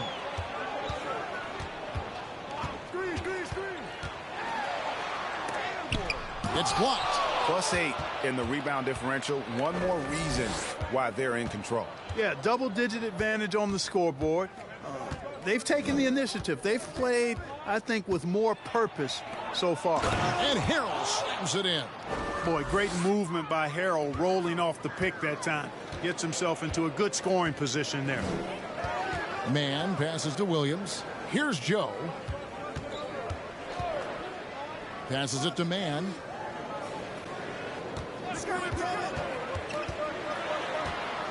Just 5 on the clock. Nobody near Williams. And he's good on the 3-ball. Sensational ball movement there. When you pass the ball like that, good things happen. Now Milton. And Harrell slams it in. The alley-oop throwdown by Harrell right there, emphatically. And he fires up his teammates as well. Well, Shake Milton Clark is 6'5". Has a 7-foot wingspan. I mean, that is insane size for a guard. It sure is, Kevin. I mean, that's freakish length when you're only 6'5". And it allows Milton to guard positions 1 through 4. And I think that's critical in today's NBA with all of the switching we see defensively. So Shake's effort level helps him on defense as well. It's the wingspan and the want-to that make him a versatile defender. Here's Milton after Oklahoma City gets the 3. There's the feed to Harrell. And Harrell slams it in.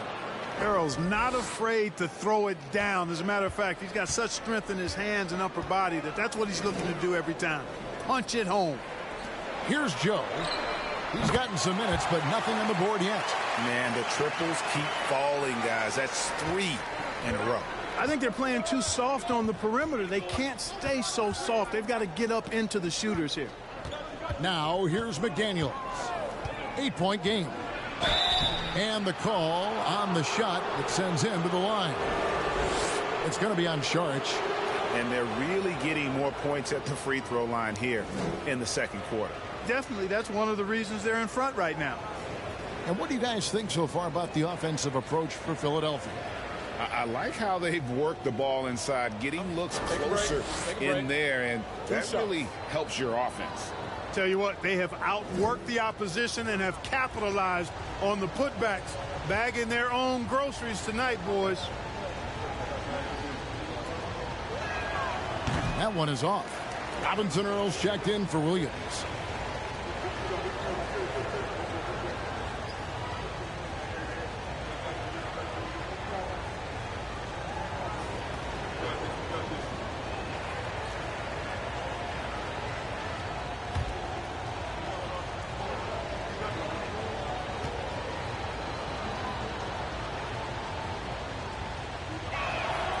And he sinks the second. Thunder trailing by 9. It's in the game. Harrell down low. Clock at 6. Pass to Milton. Takes the 3. The shot misses. So the Thunder will take it the other way. The pass to Mann. Here's Joe. And the rejection by Harrell. Here is House. On the wing, Melton.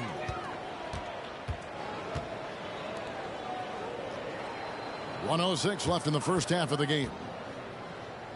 From downtown, it's rebounded by Robinson Earl. And it's Wiggins with the ball for the Oklahoma City Thunder. 6-point game. For 3. And it's Philadelphia with the rebound. 13 points was their biggest lead in the game. Now here's Milton. Here's McDaniels. Trains the three-pointer. McDaniels got 4 points now in the quarter. You know, maybe he's not one of the elite sharpshooters, but even still, that's not a shot the D can afford to give him. Pass to Joe. And again, no good by Oklahoma City. The 76ers leading by 9. In the corner, it's Melton.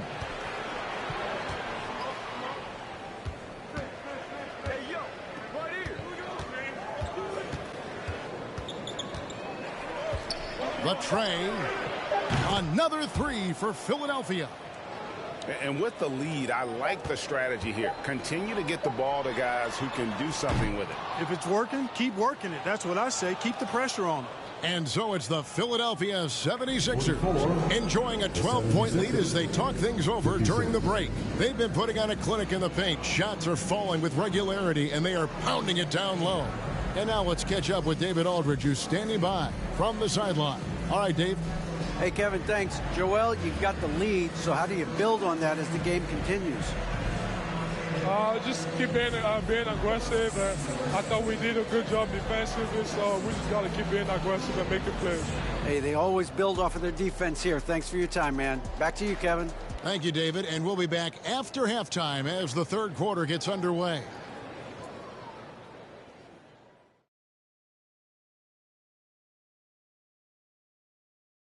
Howdy, folks, and without further ado, now's a great time to check in with other games currently in progress. Out in Charlotte, the Hornets are out ahead now against the Pistons, ahead by 9 points in quarter number 4. And moving on to our current game, it was not the first half that fans were hoping to see for the Thunder. Shaq, was anyone boxing out? I mean, if they didn't box you out like this, you'd have 50 just on offensive rebounds. I mean, they got to put bodies on bodies. Poor fundamentals. And that's all for us. Now it's time to send it back to Kevin Harlan for the beginning of the third quarter.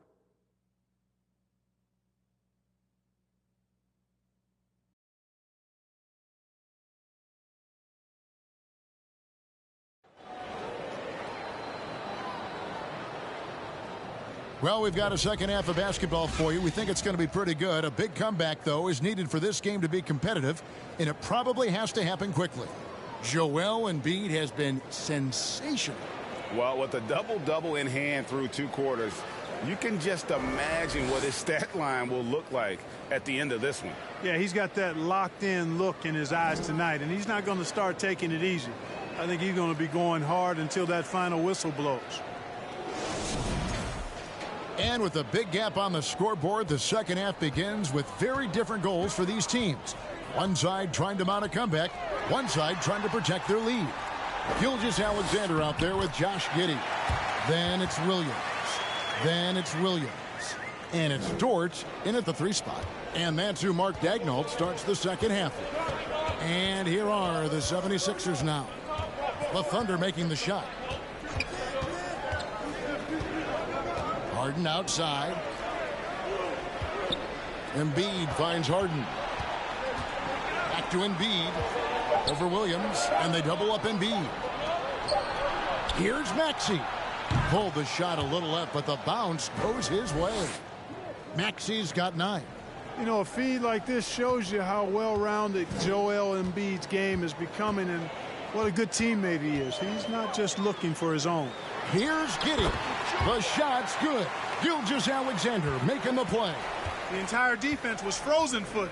Nobody picked up the shooter. There's the triple. Maxey, no good. Thunder trailing by 10. Out of bounds. Philadelphia takes possession.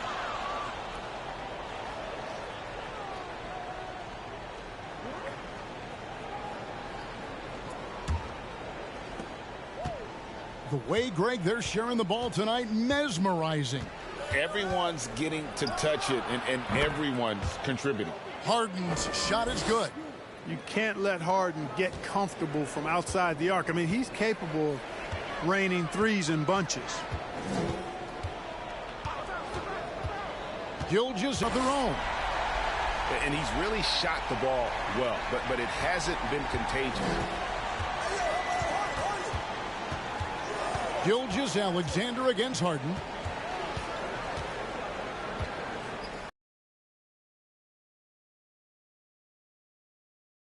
Tried to answer back, but that three is off the mark. Outside Williams. Shoots over Tucker. And he gets it back. Williams passes to Giddey. 6 to shoot. Williams has a screen for Giddey. Here's Dort. A three-pointer off the mark. And it's Harden with the ball for Philadelphia.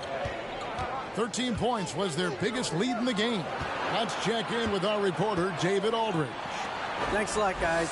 Josh Giddey has been attracting admirers, including LeBron James. The King said he's really, really good. He has a great pace about the game, great vision. Josh is one of those kids who can definitely see the game a lot quicker than most guys out on the floor. And he's showing it. Just been playing beautiful basketball. Kevin, that's high praise. It is. Both amazing passes. David, thank you.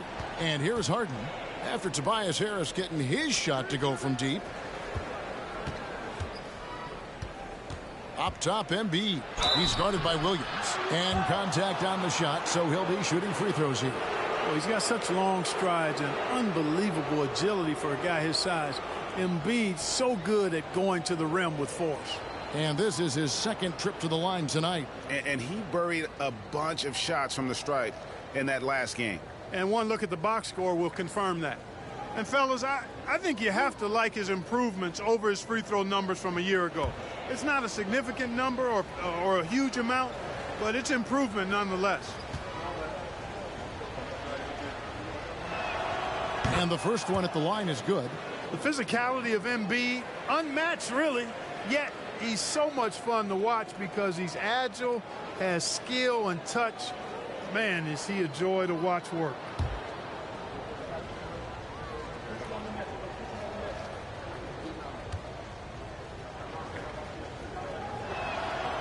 And Embiid drops them both. Really always a plus to have a big guy stroke it from the line like that. The soft touch on full display. Outside, Dort. Third quarter of basketball here, and just a little under 3.5 minutes gone by. Gilgeous-Alexander can't get it to go. They have been board dominant in this game. That's definitely been a factor in crafting this huge lead. And it's been a well-rounded performance. I mean, strong rebounding has certainly been at the center of it, but it's been good on a number of levels. Gilgeous-Alexander passes to Williams. And here is Giddey. 12 points for him. Williams kicks to Giddey. Over Maxey. And Giddey gets it to go. Giddey's got 7 points here in this quarter.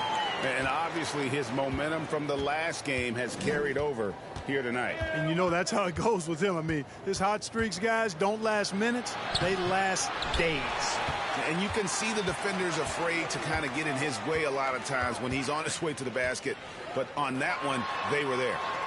Now, here's Gilgeous-Alexander. He's got 10. Giddey against Harden. On the wing, Giddey lets it go from deep. Doesn't get it to drop for him. So Philadelphia will take it the other way. This team has credited Giddey's background for shaping him as a player. You know, he grew up in a house dominated by basketball. Both his parents played professionally in Australia, and that goes a long way toward developing your basketball IQ. Time called here. The Thunder decide to talk it over. Well, it's been an express lane to the rim. Coach can't be happy about that. And, you know, I think he's going to tell them simply, we have to show more fight on the interior. That's the top priority right now.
Williams, he's checked in for Oklahoma City. George Niang, he's checked in for Philadelphia.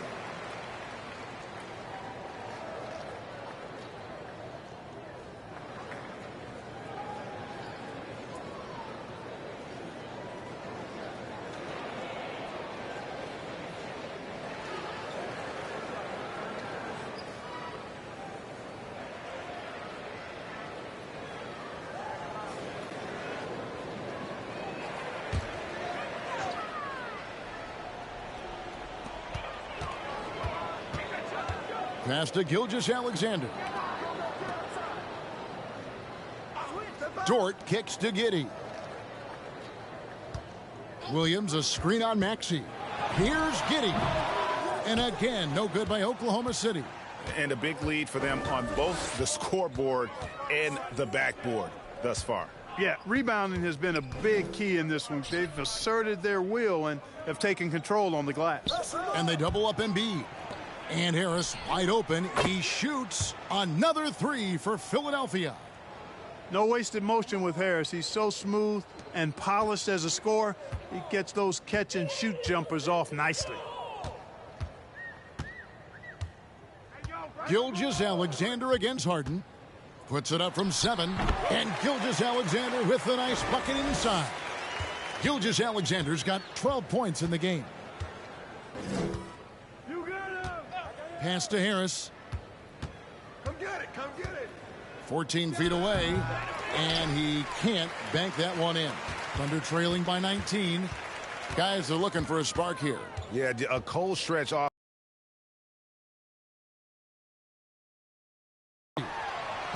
Gilgeous-Alexander, good. Gilgeous-Alexander's got 4 points now in the quarter. Really nice job moving the ball around that time, picking apart that defense. Embiid, no good. Oklahoma City has gone 1 of 3 from downtown since halftime. Here's Giddey. And Embiid throws it down. Well, you know, there's only so much you can do against Embiid, guys. I mean, he's such a terrifically skilled. Back to Giddey. Pass to Dort. Beyond the arc. And Philadelphia grabs the miss. Maxey passes to Harden. Back to Maxey. Down low. Passes it to Niang. That's in, coming off the assist from Embiid. Niang's got himself going there, his first points of the game on the deep ball. Gilgeous-Alexander with it. 14 points for him. And he goes in for the dunk. And have yourself a night, Shea. We know he can dish it, but when he needs to, SGA can just take over offensively. Now here's Harden. Top of the key, Harris. Poked away. 6 on the shot clock, and the whistle blows on the backcourt violation. He went over and back. And that's turnover number 2 on the game, doing a nice job in terms of ball control. Holding on to the ball and holding on to this lead. D'Anthony Melton. He's checked in for Philadelphia. It's Dort on the wing. Back to Gilgeous-Alexander. Oklahoma City moving it around.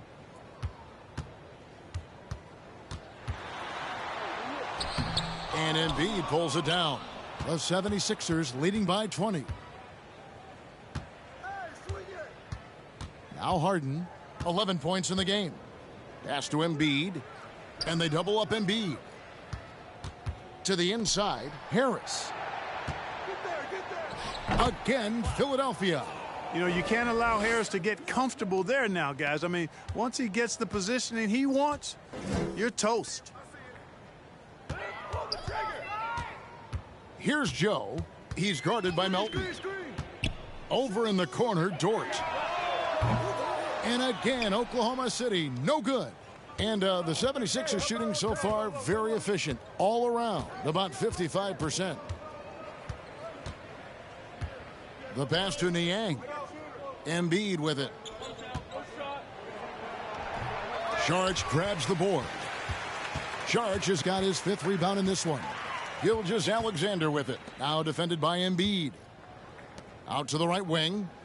Outside, Gilgeous-Alexander.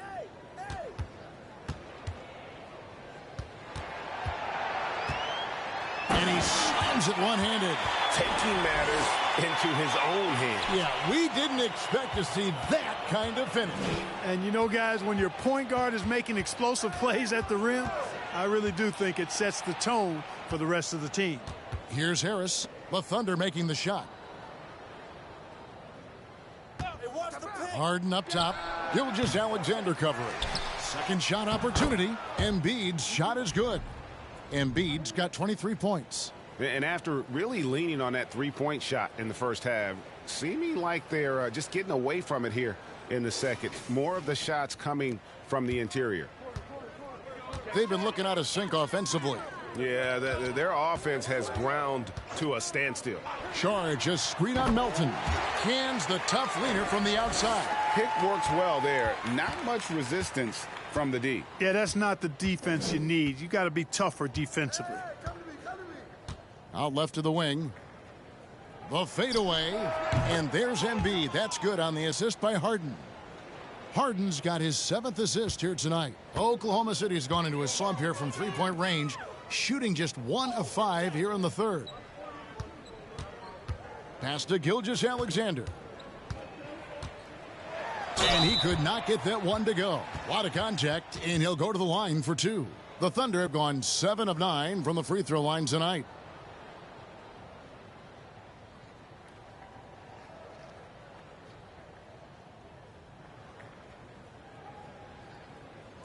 Shooting 2.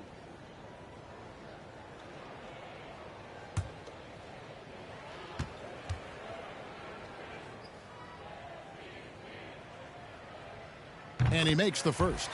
And the Thunder with some changes. Robinson Earls checked in for Williams. And Wiggins is subbed in for Dort. And the 76ers will go for a different look here. Montrezl Harrell, he's checked in for Joel Embiid. Daniel House comes in for George Niang.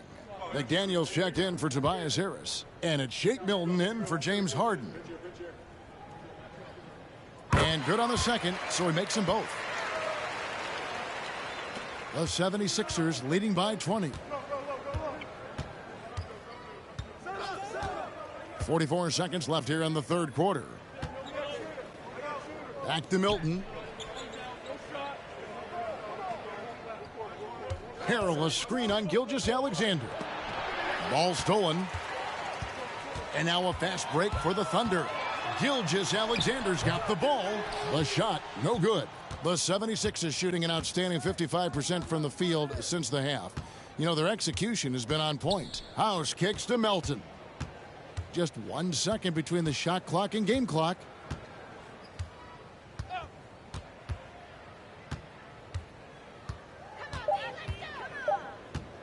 The three.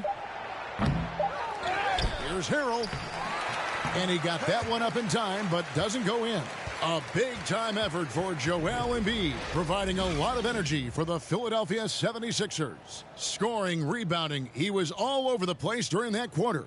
They are riding his performance right now. Back right after this. And a moment now as we take a look at our State Farm assists of the game. And I'm glad this was the pick because I love this pass. Such a great dish. That's what I call court vision. Yeah, and with the accuracy to go along with that vision. I mean, he put the ball in the absolute perfect spot. That's how you orchestrate it. And there may not be a lot of drama down the stretch as we head into the fourth quarter, but stranger things have happened. So with Harden on the bench, here's the 5 for Doc Rivers right now. P.J. Tucker is out there with Jalen McDaniels. Then it's Shake Milton. Then there's Harrell. And it's Maxey in at the shooting guard. Here's McDaniels. It's rebounded by Oklahoma City. Giddey's got his 6th rebound on the night. Right wing. Here's Mann. No good on the 3. The 76ers leading by 20. Here's Milton. With options like the G League Ignite team, fewer players, Clark, feel they have to go to college. Would you have been tempted by those options? I don't think I would have been personally, Kevin, but I do like the fact that there are other pathways to the NBA. College is not for everybody. I think it's one of the surest ways to develop as a person and your game, but it's not for everybody. So I like the fact that there are other pathways to get to the NBA. The 76ers shooting at 52% from the field. They're clicking. He dishes it to McDaniels. Maxey against Williams. Maxey, no good. And so it's Williams who brings it up for Oklahoma City. Here in the fourth quarter, their defense has been very strong, allowing no baskets. Man, he's got such a great touch and feel around the basket. He made that reverse look easy. Passes it to Milton. Floats it up there for Harrell. And stolen by Giddey. Williams passes to Robinson Earl. Now Giddey.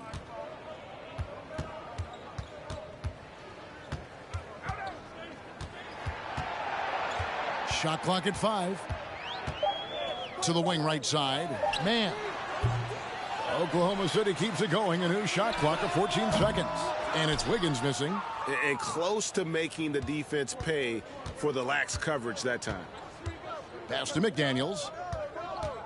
Outside, Maxey. To the paint. And Philadelphia with another turnover here. They have yet to put up any points here in the fourth. Williams, who's checked in for Oklahoma City. Dort comes in for Wiggins. The 76ers also with a sub. James Harden, he's checked in for Shake Milton. Just a little under 2.5 minutes have passed now here in the fourth. Here's Mann, guarded by Harden. And the rejection by Harrell. He's been ice cold tonight. And, you know, you look at the scoreboard, guys, they really could have used his contributions. Harrell, a screen on Giddey. There's the pass to Harrell. And Harrell slams it in. Well, I'll tell you what, his vertical is awesome, off the charts. A short center who still makes his presence felt. Outside, Dort. On the wing, Giddey. He's covered by Maxey. Giddey against Maxey. And Giddey gets it to go. Giddey's got 9 points here in the second half. I mean, he is tearing the defense apart. And let's face it, they have not brought their A game on that side of the ball. It was the exact same kind of offensive showcase for him in their last game, too. When it happens this often, that that's not a pattern. That's a characteristic. And so it's Oklahoma City with it, following the miss by Montrezl Harrell. Now here's Giddey. And such a nice move to make the basket work. And this guy is a scoring machine. I mean, I know I'm not the only one to describe him that way. Here's Maxey. It's rebounded by Oklahoma City. Williams has got his 5th rebound right now in the game. Pass to Giddey.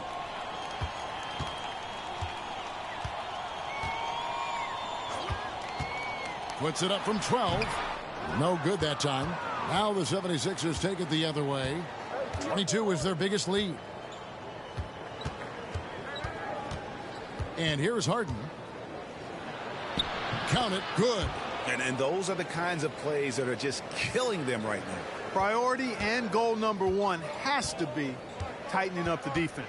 They can't afford to give him open looks. Here's Giddey. James Harden picking up that last basket. Driving to the basket. Rebound by Harrell. Harrell's got rebound number 9 now. What an effort here tonight. Hey, yo, right here. Back to McDaniels. Harden outside. Harrell setting the pick for Maxey. Over Giddey. Lets the 3 fly. Harden can't hit. Thunder trailing by 18. They could use a big shot here to get this offense going. Too many empty possessions. Right now, they need a basket. On the wing, Giddey. Plays it up and banks it in. Giddey's got 6 here in this quarter. And, you know, coaches will take possessions like that all day long. Phenomenal use of the screen there. Timeout called the 76ers. Adjustments are a part of the game, and the coach sees something he doesn't like here. And you know what? We'll see what changes he makes coming out of this timeout.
And now we present our New Balance Player of the Game, Joel Embiid.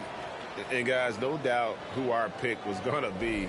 He's made everyone else on the court look like they're playing at half speed. It's been total domination, and you can't help but just sit back and admire that performance. And this is exactly what a star player is supposed to do. Coming off a loss, he made sure they weren't going to make it 2 in a row.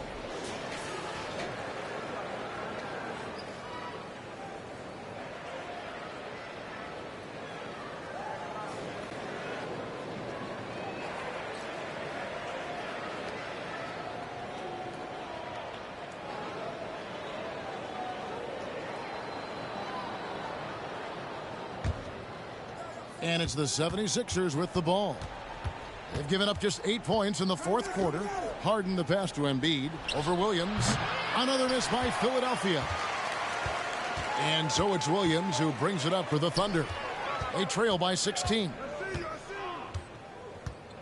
Williams a screen on Harden. Here's Gilgeous-Alexander. Embiid with the steal. Left side Harris.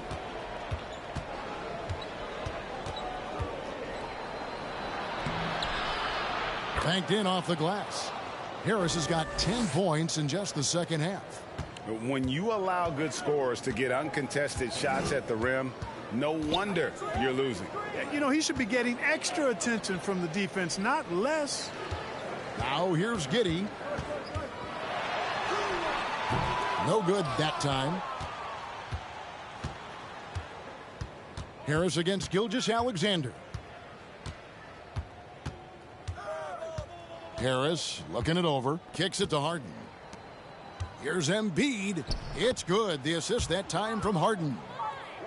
Harden's got assist number 8 now on the night. Thunder trailing by 20. Giddey with it. Here's Gilgeous-Alexander.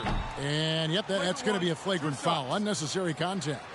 And, Kevin, I got to tell you, he's probably fortunate to just get a flagrant one there. I mean, so much contact. The officials easily could have gone even harder on it. Greg, I agree. He'd better be on his best behavior from now on. One more flagrant of any variety, and he's out of here.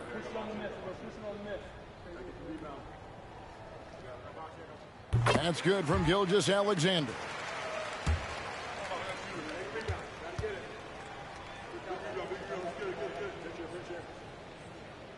And he can't hit the second. And the Thunder making a switch here. Sharge is checked in. And Philadelphia also making a switch. Melton's checked in.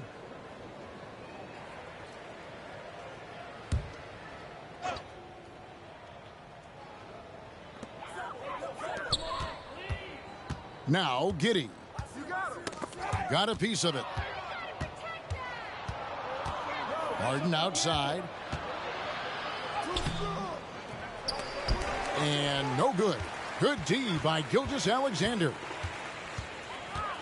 Giddey finds Gilgeous-Alexander. Fade away. Misses off the left iron. The 76ers leading by 19 points. And there's the call on Lou Dort. That is his first foul of the game.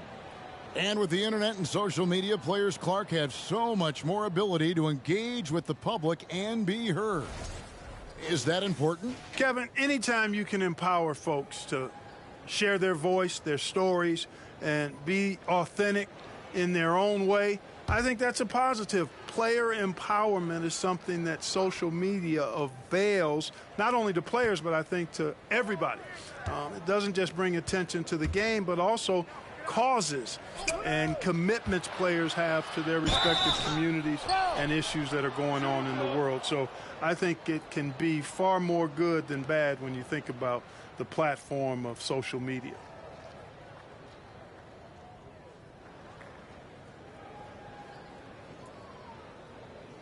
And guys, what do you think about the offensive approach we've seen so far for the 76ers? Their accuracy in this one has just been on another level. I mean, the three ball keeps falling, and the defense just hasn't been able to run them off the line. And, you know, they've done a fantastic job scoring inside as a result, finding plenty of opportunities to cash in near the hoop. He misses the free throw.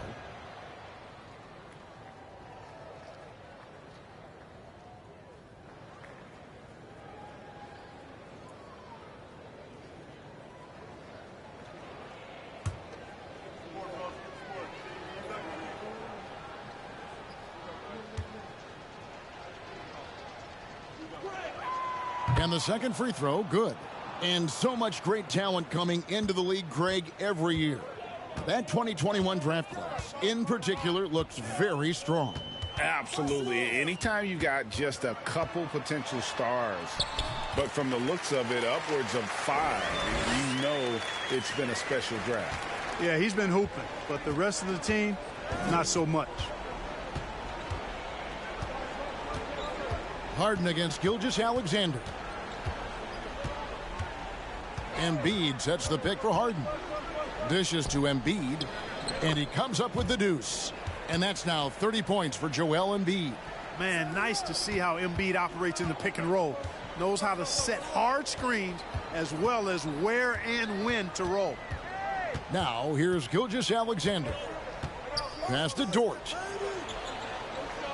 The dish to Sharge. Here's Giddey. Can't hit that one. And here's Melton. He'll bring it up for the Philadelphia 76ers. Pass to Tucker. Over to the wing. On the wing, Melton. 5 to shoot. That's good, and it's Embiid with the assist. Embiid's got 3 assists now in this one. Guys are looking for a spark here. Yeah, a cold stretch offensively for sure. Time called here. The Thunder decide to talk it over.